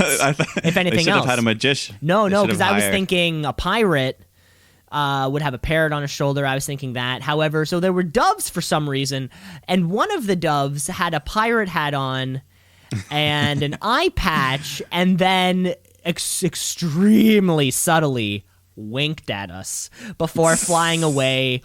Because, of course, this is WWE Peacock, right? We got flying doves. We have bouncing bunnies. It's just a good family affair, you know? No one's getting thrown or jumping off of something too tall. No, I think they should have hired a magician to release real birds during his entrance. Or we just give up on the birds altogether. I don't know. The birds are going to be here for the next they're around to stay. They're going to last longer than the fight pit. Let's go on to the Intercontinental Championship match here. Big E defending against Apollo Crews in a Nigerian drum fight. And we we had a guest performer as hip hop artist Wale was there to sing the live intro for Big E. Former Tweet of the Week champion Wale. Oh, don't forget about that. I did forget. So anyways, we didn't quite know what to expect going in, but I think you and I pretty much guessed what the match was going to be, no DQ thing. Yeah, with a bunch of drums. Yeah, it would be. It's the equivalent of the they always do like the Miracle on 34th Street massacre or the exactly. the Thanksgiving Day whatever Chicago street fight. It's all the same. Yeah, so a bunch of bongos, a big gong, all that kind of stuff. Yeah, a couple gongs, I think. Yeah, and you know what goes with drums? Sticks. But we didn't have drumsticks. We had giant kendo sticks. So you can beat those drums with your kendo stick. Yeah. But they were beating each other with these until they were broken. And we did get a gong spot. Big E tries to hit Apollo with the gong, but he kicks it out of his hand and makes a big sound effect. We got the nice gong sound. Yeah. But then Big E grabs the bottom of the steel steps and tries to align them with the apron to slam Apollo down onto him. But he reverses that. He lays Big E out on the steps, and he grabs the top part, and he's ready to just crush Big E in between. But luckily, he rolls away at the last second. And then Big E ends up hitting a big Uranagi that drives Apollo down onto the stairs. We get a table brought into the ring. And then Apollo puts Big E on the table. He goes for his frog splash, but E avoids it. Apollo crashes through the table. Big E picks him up. He's ready to he does hit the big ending. But before he can make the pin, Daba Kato comes running out from his Raw Underground hiding place. And he's got this new military jacket on. I guess he's part of the Nigerian army or whatever. He just hits a big Samoan spike, a big choke slam, drags Apollo onto Big E, and the ref counts to 3. Apollo Crews is your new Intercontinental Champion. And new? And new. Yeah, it pretty much, it turns into this just kind of hardcore romp around the ring that lasted for like no time at all, which I thought was a little... Yeah, this was almost the shortest match. This was almost the shortest match. Yeah, we kind of got close there. It's always interesting to hear... It's real interesting to hear Micheal Cole and Corey Graves' feign ignorance as to who the massive man who enters the ring was when they worked for a company that... Okay, so he was on Raw less than 1 year ago, yet these two announcers have no idea who he is. I mean, I guess that's understandable. I don't think Corey Graves has time to watch Raw Underground. I understand. But yeah, as soon as I also couldn't remember his name, but I knew it was around the Daba K. I was kind of saying, I was saying like sound effects with my mind, like Baba, things like that. Baba Booey. I was like, is that Baba Booey? It turned out it wasn't. It was Daba Kato. God, I don't like the run-ins. On the especially like to end a title like this. So to end a title reign, having the run-in with somebody who's not as significant, really, like not as significant of a performer. If it's somebody huge that kind of runs into the end of the match and kind of sways that table, you're like, oh shit, this is a big deal. But just having kind of like a sub mid-carder come in and then defeat a champion or choke slam a champion or whatever, you're just kind of like, it's not the way I wanted this to end. Not for Big E, at least. Yeah, I don't know. I don't know. Maybe this Dabba-Kato, maybe they'll go the Retribution route and just give him a new name, pretend he's someone else. Pretend he's somebody else. At least with Retribution, they had masks on, so it's conceivable that you didn't know who they were. But yeah, that could be the chance. God, just waiting for. Tell Vince, he'll be like, no one remembers Raw Underground, anyways. No one remembers. That was like 6 months ago, pal. Yeah, and that's it for Big E. So let's fingers crossed and hope ourselves and will our way to Money in the Bank. Yeah, or this could just mean Big E takes another step towards that Universal title. Well, that's why I'm saying. That's what I mean. You win the Money in the Bank. That happens in May. Next thing you know, you have that opportunity at any time. We shall see. They did a second quick curtain call for the Hall of Fame, so Kane could come out, do his pyro. Yeah. But let's move on to the Raw Women's Championship match. You got Asuka defending against Rhea Ripley. And Rhea had the live band entrance. And, she wasn't lip syncing, but I don't know if it was that great. It must be hard. It must be hard to perform at the WrestleMania stage, of course. The biggest party of the year. I don't know. If you're a professional performer, I think you should be able to do it. That's a good point. But, I mean, I don't know who. Did we catch the name of whoever it was? They mentioned it, but I didn't write it down. But it's like, no matter what, that was like guaranteed the most people they've ever played in front of. There had to be a little bit of nerves. You're not normally. It's not every day are you playing a football stadium. Yeah, there could be some nerves in there. Ash Costello. That's her name. That's the band. Oh, that's at least the woman's name who performs the song. I mean, it wasn't even the performance was that bad. I feel like the production was kind of weird. Like, at first, it sounded like you could only hear her mic and none of the, like, her voice was too raw. You couldn't hear any of the, because there's supposed to be effects on it and shit. New Year's Day is the name of the band. Holy shit, they've had, 32 members. Oh, my... One of those bands. Oh, okay. Just a little brief thing for everybody. The lead, the Ash Costello, the woman who sings, she's the only surviving member of this group. So I bet this feels like a band where it's like it's pretty much her band. It's literally revolved around her. Yeah. Okay, this makes sense now. But yeah, this is My Brutality. Listen to it on Spotify and Apple Music. Anyways, the match was good, though. Pretty evenly fought bout here. Ripley just playing more of that heelish role, talking smack, slap it in the face. Just some good back and forth action. But the craziest part of the match has to be when they're fighting outside onto the edge of the apron, and then Asuka just hits a diving DDT right to the floor. There's no give there. That's gotta hurt. There's no give there. Yep. Yeah. But Asuka gets back up, gets into the ring, hits a bunch of big kicks. Rhea's just telling her to come on, give her some more. So Asuka bounces off the ropes, goes for one more big winning kick. But Rhea ducks it, hits the riptide, and gets the win to become the new Raw Women's Champ. And new. Wow. Yeah, so well done. This match had... almost no build because it wasn't the planned match, I don't think. But we knew they could pull off a good show, and Ripley gets a nice title win. It's great title win, but like you said, maybe lacking certainly lacking the emotional intensity that came with Sasha and Bianca just 24 hours before. And when you only have 2 women's singles matches, and they are split between the nights, you're inherently just going to be comparing them, right? This match with that emotion, ooh baby, this would have been just bang bang for both of these matches. One of those things, right? And you can kind of see that lack of fan reaction down the stretch. I think the crowd started to get a little bit uninvested into it as soon as they came back. But this is huge for the women's division. Yeah, Asuka, she's been a good soldier.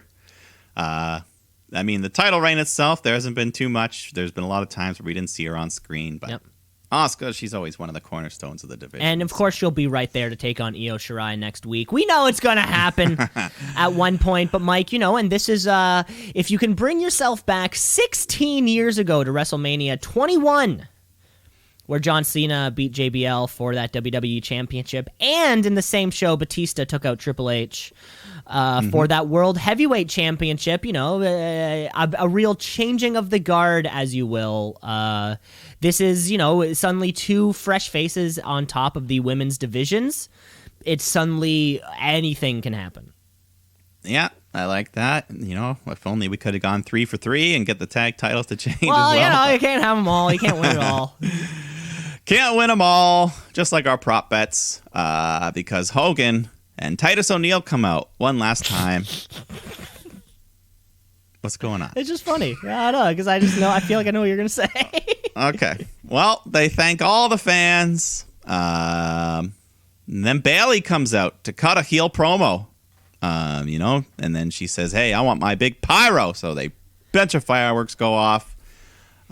People are starting to get excited. They're thinking, uh-oh, something big's going to happen because this is right before the main event. They're bringing Bayley out. And I had predicted ahead of time this almost same scenario where Bayley comes out and starts talking trash and gets interrupted by one Becky Lynch. And this crowd was thinking the same thing. There was some chance for Becky going on. So everyone's getting excited. And we were all just a few letters off because instead of Becky, we got Bella. The Bella twins come out. And then Bayley just insults them and says, hey, John Cena's not here. So Nikki slaps the mic from her man, says, ding dong, goodbye. And then they lay Bayley out. And the crowd was not very excited for it. And this is the closest thing that we might be able to call a return. Maybe. I know. Threw somebody down the ramp, maybe, of course. I thought Brock Lesnar was going to get himself involved with that WWE Championship picture, maybe with a show up at the end. You know, we hear that guitar screech. Were you thinking Becky here for a second? There, I felt it. If, but if Bayley came out in her street clothes, if she had come out, if there was an angle where Bayley's she comes up to Hulk and Titus and she's ready to go and she's like, give me a match right now, blah, blah, blah. That was, I would have been like, yeah, Becky for sure. But I mean, even without the match, just a nice punch from Becky would have been one enough. punch. That's all you need. Yeah, show up, punch her out. Go back and feed your baby. But that's a little that's a little too much of a comedy spot for Bayley to be in. At least kind of like getting tossed down the ramp by a couple people. Or she could have given her an arm breaker. You know, yeah, a little something maybe. But no return. So I think this bet remained unclaimed. Yeah, I mean, we could have bet on nobody. That's a viable option, and we chose not to. Yeah, I mean, it could. Yeah, this one's on the edge of return. And let's just get to the next one, right? Most likely debut. I mean, unless we count Dabba-Kato. Nobody showed up who we didn't think would have shown up. I mean, I guess except for Dabba-Kato, I guess. So another bet gone. By default, he might be the winner. Dabba-Kato won that one. So another bet gone unclaimed. Yeah. But let us get to the main event of the weekend. The one we've been building up for months here. Triple threat match for the Universal title. Roman Reigns, Edge, Daniel Bryan. And right off the bat, I gotta say, it seemed like Edge was the crowd favorite on this evening. Bryan kind of in the middle, and Roman getting the most boos, so he's still heel. But yeah, Edge. I thought Bryan might be the crowd favorite, but definitely seemed to be Edge. Yeah, I bet a lot of that part too. Even though, we're supposed, it's still the same song we know him to have. It's still the same guy coming out with the same enthusiasm. So it's if you had the opportunity to cheer Edge, you probably would, right? Yeah. I bet there's a lot of probably a lot of conflicted fans there. God, I fucking hate you, but you think you know me? I've never sung this before. You'd be stoked. Yeah. Either way, Roman was all boos, not really any cheers, which I thought he might get some. No. But anyways, anything goes. It's a triple threat match here. So right off the bat, Jey Uso's getting involved, just super kicking everyone. But Edge doesn't want to deal with this shit, so he just grabs Uso, gets the steel steps, and hits a big DDT to take him out for a while. And then, all three men just going at it, taking turns. Usually one guy gets beat up, sits out, the other two fight, the other guy recovers. Classic triple threat. Yeah. Edge and Reigns, they both go for spears at the same time, and they just bounce off each other hard. But I think that was planned, because luckily, one time, the Edge and Batista did the same thing accidentally, and they just conked heads, cut each other open. Ooh. Yeah. But anyways, they fight to the outside of the ring. Roman puts the steps in front of the table, so he's got some extra height. He stands on the stairs, and he powerbombs Bryan off the steps through the announce table. But then Edge just comes flying in from the other side, jumps off the stairs, hits a big spear. And then we get back in the ring. He puts Reigns in a crossface, and then he grabs the leg of the steel chair and just uses it, puts it in Reigns' mouth for leverage. But then Bryan comes running in. He puts the yes lock on the other side, so Reigns is trapped with nowhere to go. And then Edge and Bryan just start headbutting each other. Bryan pounds Edge down, goes for the running knee, but then Edge hits a spear. Reigns goes for a Superman punch, but Edge hits him with a spear. He goes for the pin, but at the 2 count, Bryan yanks the ref out of the ring to save the match. So Edge is pissed off. He grabs a bunch of chairs and just starts unloading on Bryan and Reigns, multiple chair shots. Then he slides the chair under both men's skulls.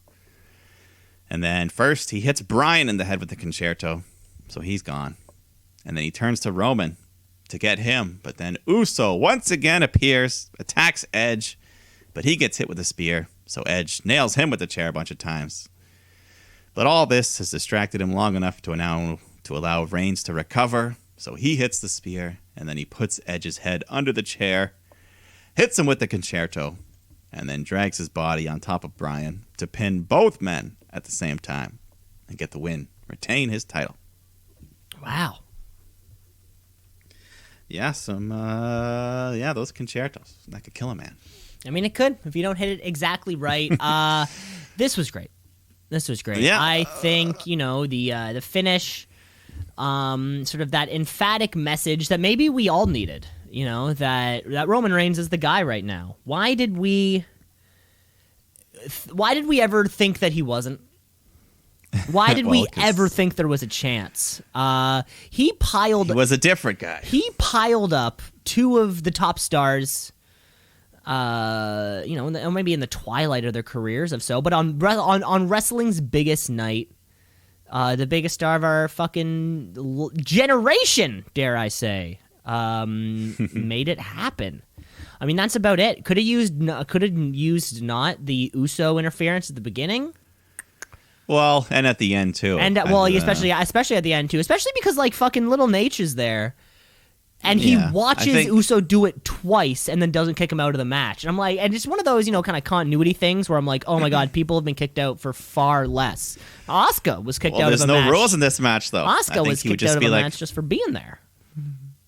In a singles match, but in the triple threat, they don't have to leave. The ref right? Okay. Do people don't get kicked out of a triple threat match? I mean, the ref can say leave, but if he doesn't, there's nothing he can enforce. There's no. He can't ring the bell, stop the match. That's a good point. But anyways, I mean, people get barred from ringside in the middle of matches all the time. Yeah, it would have been nice to see a ref flex that muscle every once in a while. For a WrestleMania main event, I think there should have been a little bit less shenanigans with the Uso. Yeah, but the match itself was still really good, and maybe not quite as good as the Bryan Reigns match from the month before, but still good triple threat. Not quite as long. It was only about 21 minutes as opposed to the 30 minutes they had the month before. But yeah. Big fireworks celebration to close the show. But yeah, I guess that brings us to our final prop bet. Or one of the final prop bets. Prop bets. We were talking what would be the longest match. Mike, you and I both way overshot this. We both thought the Universal Championship match would be the longest, but at a runtime total of 21 minutes and 40 seconds, Mike, you're the closest, despite being more than 9 minutes off. You guessed it was going to be just over 32 minutes. I thought 35. So, yeah, a bit shorter, but maybe they were running low on time, running down the stretch there, for all we know. No, I think this is just the way it went. In terms of other bets, we do have our most cheered. We both thought it would be Daniel Bryan. Daniel Bryan received a lot of cheers. Bad Bunny also received a shitload of cheering. Yeah, and I'd say Edge received Just as much as Daniel Bryan, it seemed. Just as much as Daniel Bryan. We have most pyro. There was a few, like, they were kind of all too close together. It was hard to tell. Yeah. There was no one that stood out. There was a lot of... no one that stood out. Roman got all the fireworks at the end, but then Bayley got us a bunch of fireworks there, too. Yeah, Bayley got a big one. Daniel Bryan got some good ones. That one was a little more hard to tell. Of course, you thought it was going to be The Fiend. I thought it was going to be Daniel Bryan. So I think no real winner there. Total number of title changes. Mike, we had both guessed 5. Yeah. And with a total of 5 title changes, we were right for the first time. We were like perfectly right. And that's what we got. Yeah. So we had some fun. Some of those bets, we're not bookies. We don't make these.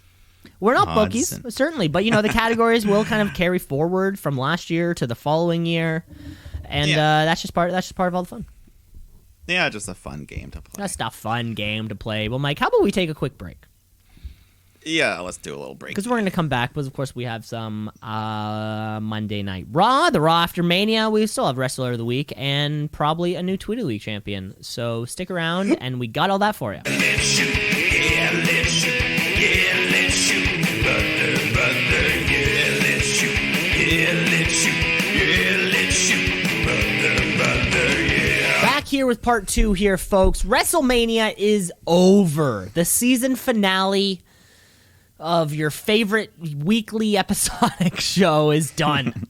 But unlike these long, costly productions for streaming services like Amazon or Netflix, we don't need another 14 to 18 months to produce a new season. All we do is just wake up the next morning and it's already happening, because just like that we're moving on. Everything that happened last year is in the past, and we have a whole new set of experiences going forward.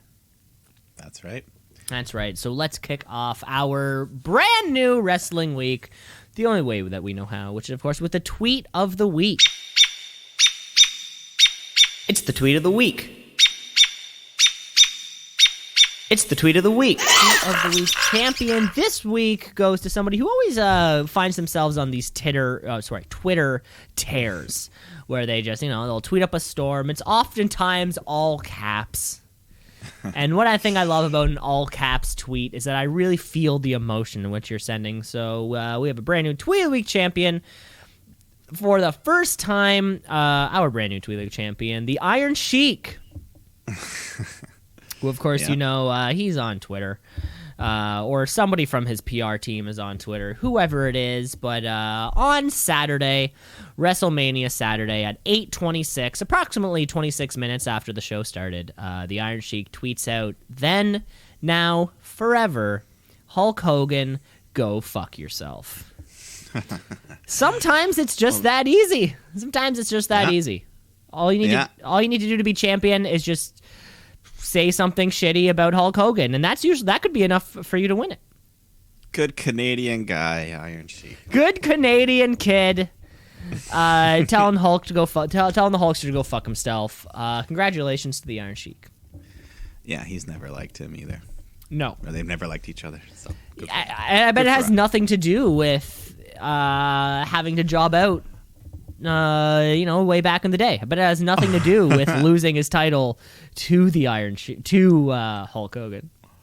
Well, I think there's a lot to it. Yeah. Okay. Yeah. Real and wrestling related.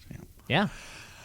But yes, Mr. Sheik, congratulations. Congratulations, Iron Sheik. Well, let's move on, like we said, because the season has to start sometime. And although I know what you're thinking, hey, didn't season 2 start in October? Well, technically it did, because of course we are keeping very, very close record to the amount of wild card rules that came about each, or the brand to brand invitational, I believe it was last called. So that was kind of like the way the mini season starts, but this is the way the real season starts, because it is the Raw after Mania. Let's get raw.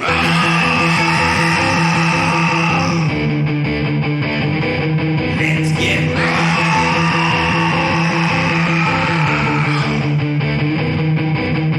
Which is a huge moment.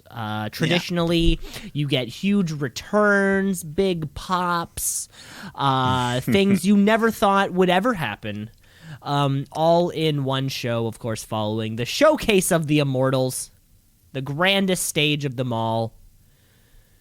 And if you're expecting surprises, well, then strap in, because when Bobby Lashley kicks off the show, and when he's arriving at the arena, he's confronted by none other than Matt Riddle. Would you say confronted, or more like, I don't know, Riddle doesn't seem confrontational. Hey, he walked up beside him. Yeah, he scooted on over. He's like, "Hey, Bobby." Said, "Hey, Bobby," and that's all you need, baby. Let's book the fucking match. He shoves him. He probably hurts his scooter. So, I mean, Riddle, he wants into that title picture. We go to the arena. We're welcomed. We're back in the Thunderdome. They moved locations, but it looks the exact same. I wouldn't have known any different. It's a new spot. It's a place where it's like the only professional sports team that plays there is like a volleyball team or something. I think this arena is like Ricoh Coliseum type size. Okay. I sort of did a little bit of research. Yeah, that makes way more sense than getting a whole fucking baseball field. Well, and now the baseball, they need it back. So yeah. No, I mean, it makes double sense. So we're now at our third iteration of the Thunderdome. Did you notice this one, though? They put a little more of those like video boards up by the entrance ramp. No, not really. No. Oh, okay. Yeah, but, small changes, but...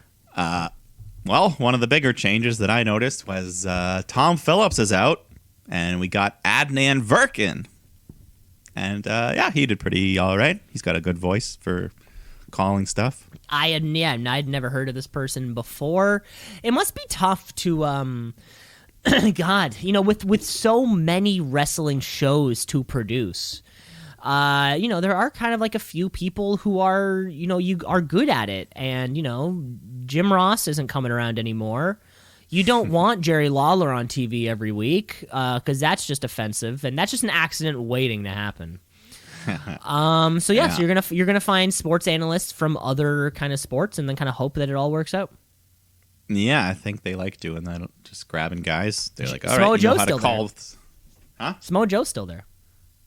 Oh yeah, of course. But we're still hoping that he's coming back. It's been a while now. When was his last match? Like, God, that's nearly 2 years ago. Yeah, that's a real question. It's getting not quite. Has he fought 18 months? Has he fought in the Thunderdome? I don't think so. Okay. He might have been in like the Rumble before the Thunderdome. That's almost like the last time I could. We have an 8-man tag on Monday Night Raw on February 10th, 2020. So just over a before, year, 14 months, just before the Thunderdome. Yeah. So we miss you, Joe, but you are great on commentary. But anyways, we got this match. Bobby Lashley taking on Riddle.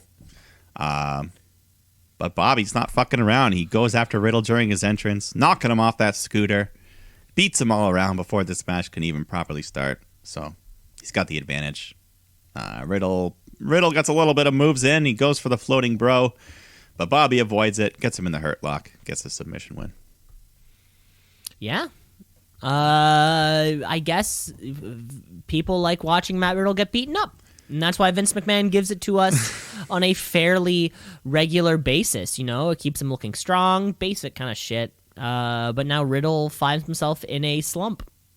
Yeah, I mean, he had that U.S. title reign, which was nice. They threw him a bone. But, I feel like now he's just going to be scootering around a while, just being dopey. I mean, we're carefully stepping around that comedy slot. We all remember that Moxley Jericho interview from years past where, John Moxley describes having to carry around a plant in like in a little shopping cart or like in a wagon and looking at Vince and saying, "I'm going to look so fucking stupid." And Vince McMahon, we all know what he says. It's good shit. Yeah, and you know that he's looking at Matt Riddle saying, "You're on a scooter, you got flip-flops, it's good shit." It's not. Well, I feel like some of it's Riddle's idea as well. Like the flip-flops are definitely Riddle. Okay, the flip-flops, yeah, certainly. But, having him scoot around and lose, that might even be... Well, the losing I don't like. The scooter, I feel like the scooter might even be Riddle's idea. I wonder. Like maybe he was just brought it backstage one day, and they're like, "Hey, you should ride that on camera." He's like, oh, "Okay, bro." Thanks, bro. Yeah. But I don't know. Either way, they're going to continue booking Riddle like this. However, Vince sees the typical stoner, but Vince does see something in him. He puts him on TV every week. I mean, and we can say this, and he's getting that Baron Corbin treatment. Maybe he's on TV every week, and he's in front of our face. Let's not insult the man here. Well, clearly Vince sees something in him. I know. Well, yeah, I see a future world champion in Riddle if you want to really get behind him. But we'll see. But then Cedric Alexander, Shelton Benjamin come down to the ring for tag action, but we don't know who it's going to be against. But like you said, it's Raw after Mania. It's time for return surprises. We get our first surprise of the night. The Viking Raiders are back. So good to see. It's been over 7 months since Ivar had that scary little spinal injury there. So, they're one of the teams that, they're unique. They're huge guys that can go. Ivar gets the hot tag, starts running wild, hitting a bunch of his big moves, doing his cartwheels, showing he's perfectly fine. Him and Eric, they hit the Viking Experience to get the win. So a nice little return there. And you would never know that these two people were just the Raw Tag Team Champions. They got a lot of offense in there, before Ivar kind of went on this rage. But, the former members of the Hurt Business don't seem like they're going to get an opportunity back in the club anytime soon. Yeah, I don't know what their direction is from here. Mm-hmm. But I guess your second surprise of the evening, we didn't know if she was going to be here. Your queen, Charlotte Flair, comes out to cut a promo. And,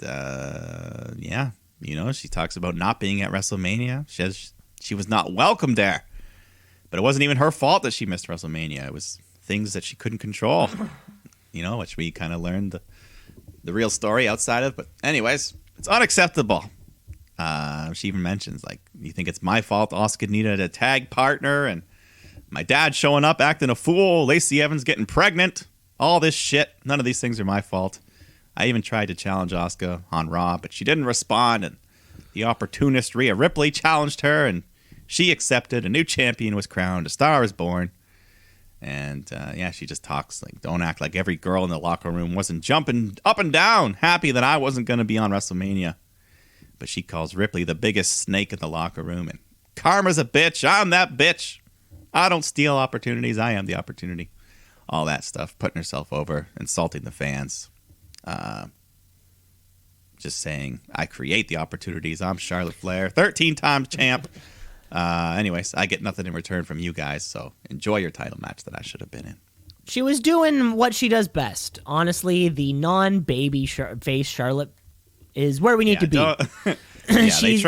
She's just as arrogant as her father was. And every time she gets the opportunity for that arrogant heel promo, she crushes it. And this was just that again.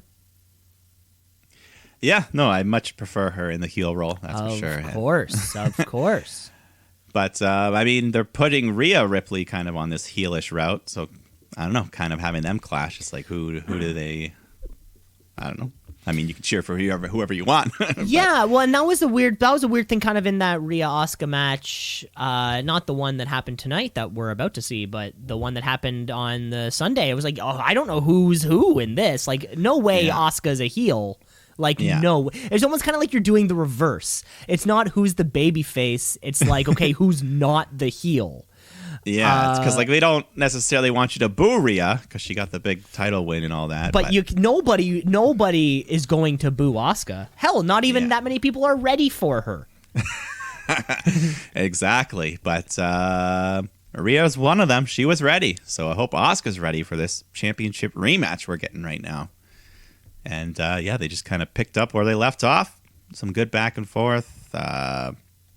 One kind of weird little botch moment when Rhea picks up Asuka, or I don't know, they tried to reverse into a crucifix, just kind of landed awkward. But doesn't matter. A little slippery.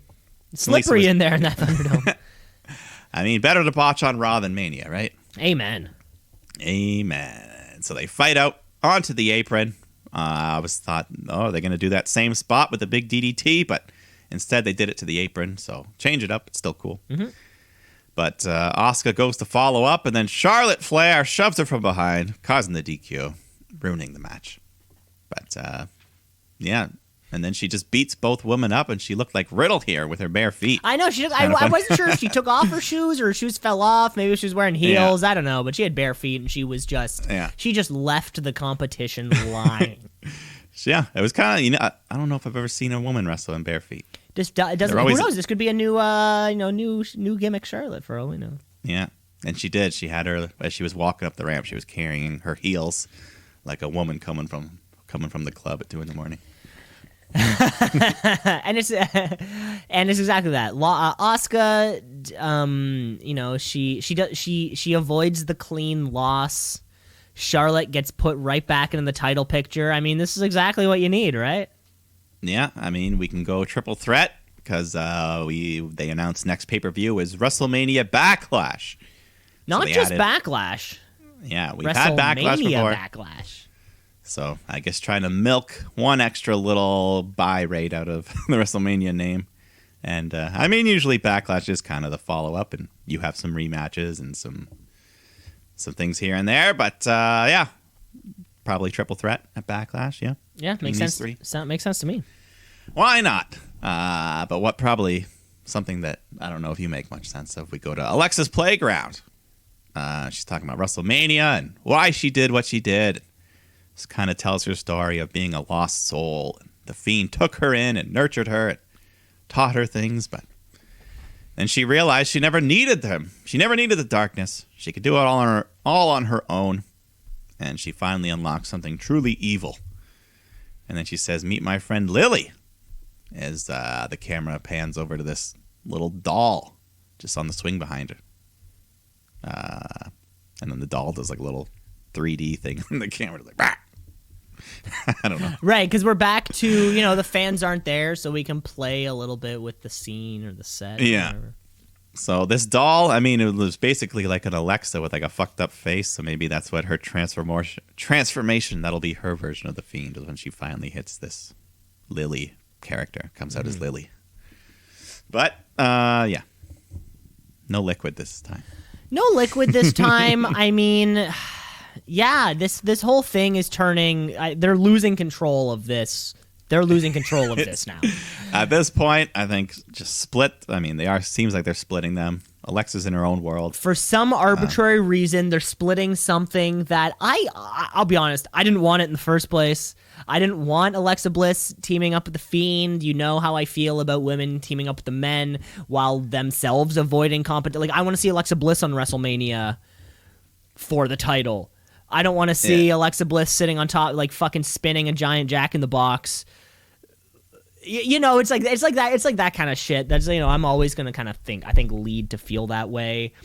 So now I guess we get Firefly Bray Part 2, but it's Alexa Bliss instead. It's like the all-female reboot of the Ghostbusters.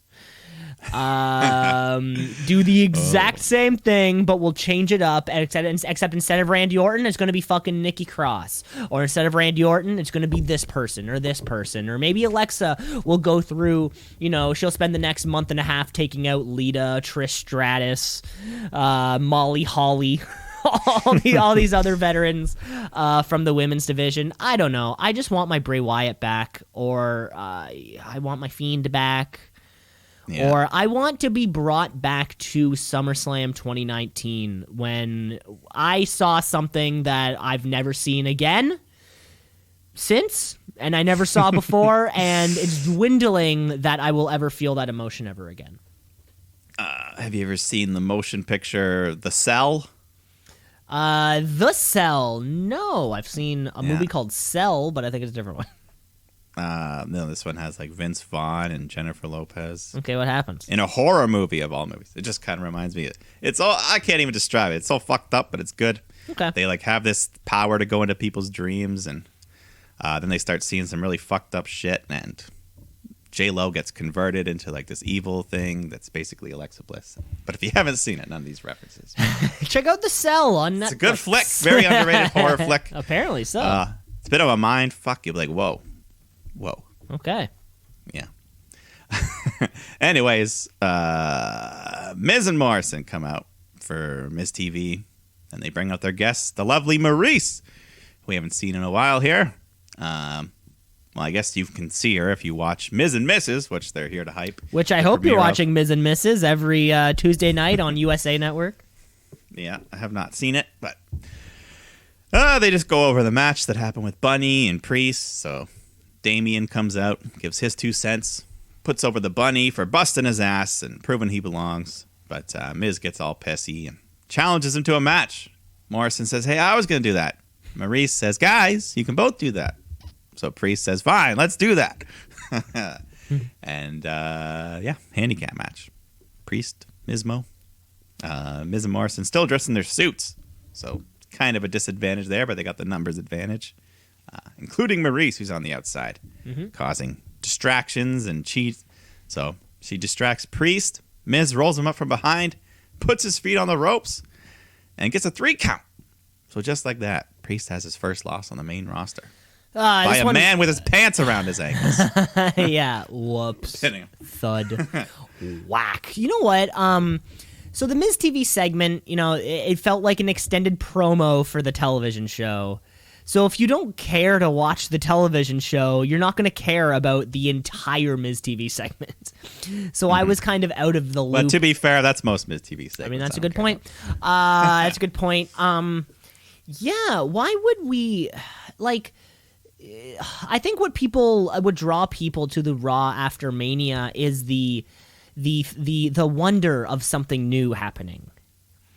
And just, we're kind of, this was our second match thus far that was involved the exact same people that we had just seen the night before. Yeah. Of course, Asuka and Rhea Ripley, they had the little Charlotte blip in there. But yeah, doesn't it feel so weird? Like, we could have taken Damian Priest after this massive, possibly, one of the better matches on the Mania card. We could have taken him, done something real cool with him. But we have him lose in a comedy segment against the same people he just beat. It's so bizarre. Yeah. No, none of this. None of this need to happen. I mean, the only thing I liked was seeing Maurice. That's about it. Yeah, so she could be back, to WWE television. It's always nice to see, just more bodies in that women's division of any kind. Yeah, and, we've seen a lot of Miz and Morrison. They're getting a little repetitive. She can kind of freshen up the act a bit with whatever she adds. Exactly. You just said it. We were talking. Well, I guess these guys didn't actually fight each other at WrestleMania. They were both on separate matches, but we got women's tag action. Mandy Rose, Dana Brooke taking on Nia Jax and Shayna Baszler. This match was booked because backstage they were watching footage of Mandy slipping and falling, and Nia was laughing at her. So they fought each other. But then as Nia makes her way down to the ring, she trips on the ropes and stumbles. So now Mandy and Dana are the ones laughing. This kind of angers the Giant. And she comes out strong, beating them up, but then Mandy has a big comeback. Nia tries to get back in the ring, but once again, she slips. She didn't fall in her hole, though. She just slipped. So they're pointing, they're laughing. Nia's just pissed off now, and Mandy and Dana just walk out. Walk up the ramp, say it's not worth it. The ref counts to 10. They lose the match. So it wasn't for the titles, but I don't think it's ever worth it to just throw away a match like that. Bizarre. Especially as, they're alleged baby faces, right? Yeah, that's a heel move, I think. We knew that the Mandy Rose slip-up would be referenced in some way. Yeah. And yeah, I got to give a kudos to Nia Jax for the amount of stuff that the amount of, kind of negativity that we do talk about. She's good at this.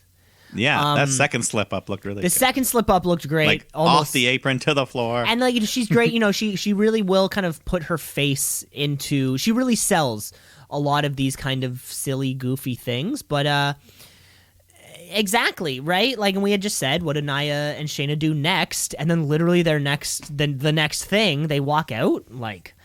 It's just... okay, if Mandy Rose and Dana Brooke somehow earn a title shot out of all this nonsense, it will confirm to me that WWE has given up on good storylines for the women's tag division.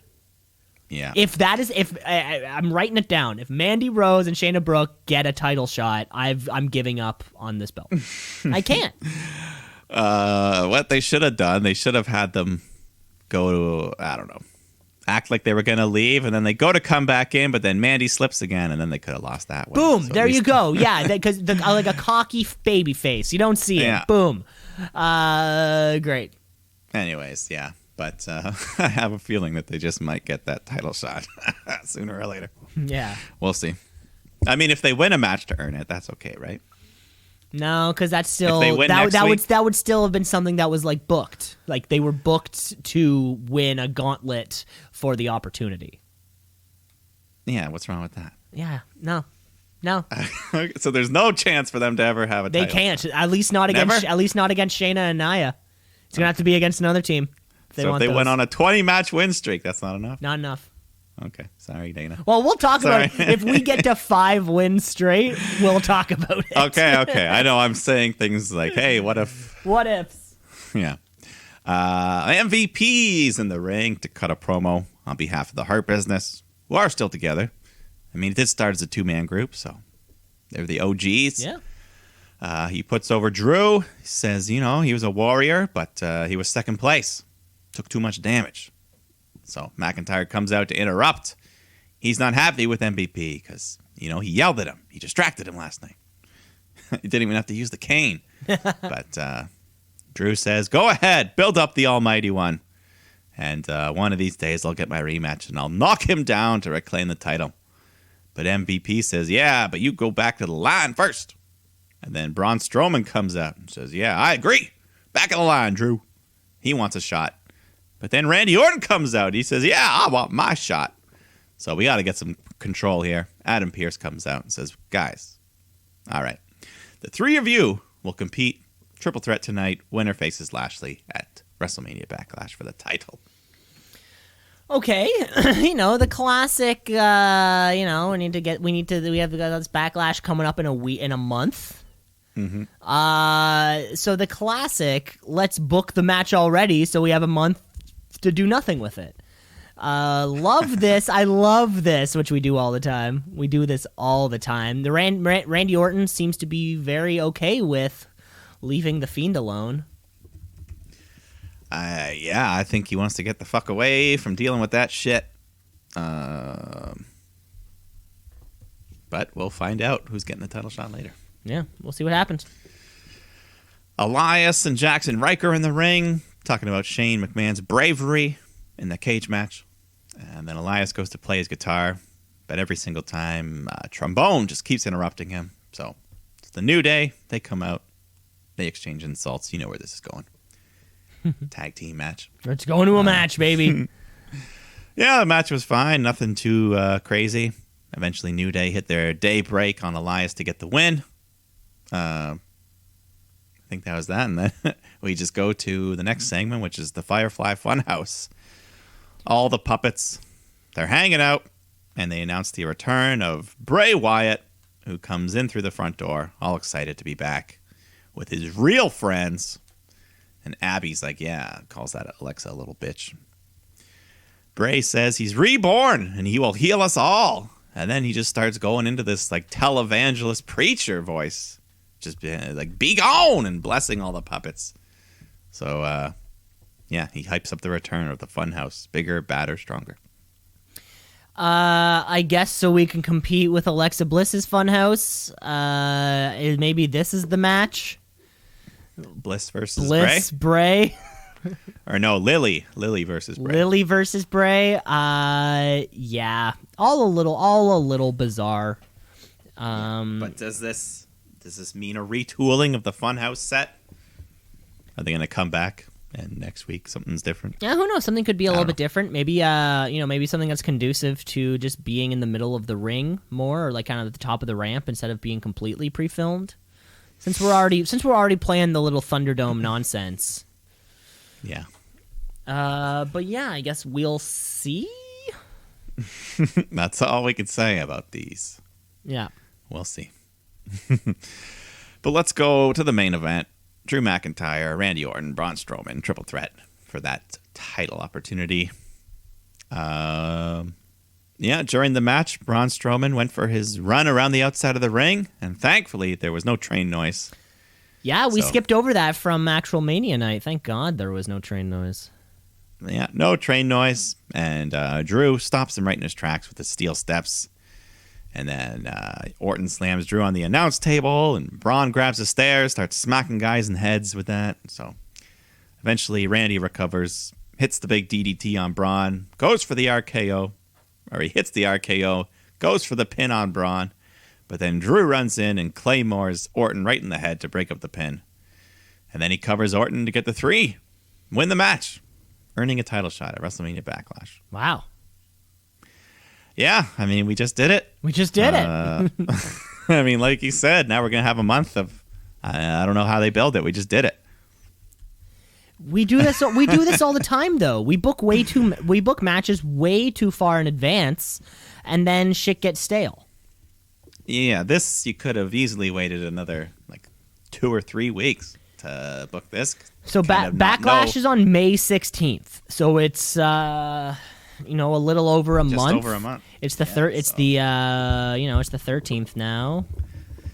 We have. Yeah, you could have gone 2 weeks without doing this. Yeah, we have 4 Monday Night Raws to get through. Mm-hmm. Yeah. Yeah. So McIntyre gets the win, but as he celebrates, T-Bar and Mace attack him from behind and hit a big, massive double chokeslam on Drew. But this isn't Retribution, because as they turn around at the top of the ramp, MVP is looking on. So do the Hurt Business have some new recruits? Wasn't there a whole thing when the Hurt Business and Retribution were fighting each other? Didn't that happen for a couple months? Yeah. Okay. But that's the same way that Cedric Alexander got put into the group. They beat the shit out of him. Yeah, they kept... Oh, my God. It's almost like they're testing you. You know? Okay, they test you by beating the shit out of you. Yeah, it's like a big thug. He'll pick you up and be like, hey, you got to go kill someone if you want to join. Which is weird, because the masks and Predator-like hair really doesn't line up well with the wearing fancy suits. Well, here's what I'm hoping. So this was just the introduction, the tease. Then next week they come out together. No more masks. We got Dijakovic. We got Dio Madden with MVP. That's what I'm hoping. Okay. And then there's no more Retribution ever again. Ever again. They're now part of the Hurt Business, and they can be they can be the tag team. Okay, yeah, I mean that's a good idea. I mean we asked ourselves when T-Bar and Mace and old Slappity Jack would get those masks off, and it could be sooner rather than later. I hope so. Because poor Mia Yim's just a year without a match, and she hasn't even been sick or anything. There's no reason. Just waiting. They don't book her. Just waiting there for something to happen. But that was it. That was your Raw after WrestleMania. That was our Raw after Mania. God, this felt like a weak episode of Raw, even on a non-post-Mania night. But especially for the one right after. A fine way to end the show. We had Return of the Viking Raiders. But nothing, a weird count-out. Another DQ, nothing that really wow. No, it did not feel like a special episode. The only return, the Viking Raiders, which was nice. The Charlotte promo, that was nice for her, and then the tease at the end with Retribution. But yeah, other than that, that was all I got out of that. Don't care much about the Backlash rebook, like you said. Bizarre. Yeah. Bizarre, but there you have it. That was the Raw after Mania. We'll still have our SmackDown after Mania, probably on our next show. Well, then let's get. And we've got a NXT fallout as well. Yeah, from last week's takeover. That's happening later today. That'll be good. Of course. Of course, it's NXT. So of course it's going to be. Oh yeah, I almost forgot tonight's NXT. Yeah, the Wednesday Night Wars are over. We have NXT. Tonight we'll have AEW. We're gonna see Frankie Monet, and the puppy. The puppy is coming. The puppy's making its appearance. Let us round off the show, shall we? Then with the Wrestler of the Week. It's the Wrestler of the Week, of the Week.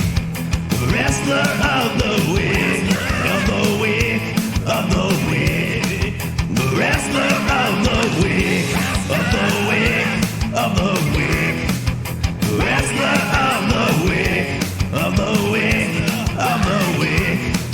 The Wrestler of the Week. This one surprisingly, I found to be very difficult, despite their, being 2 nights of fucking 2 nights of WrestleMania.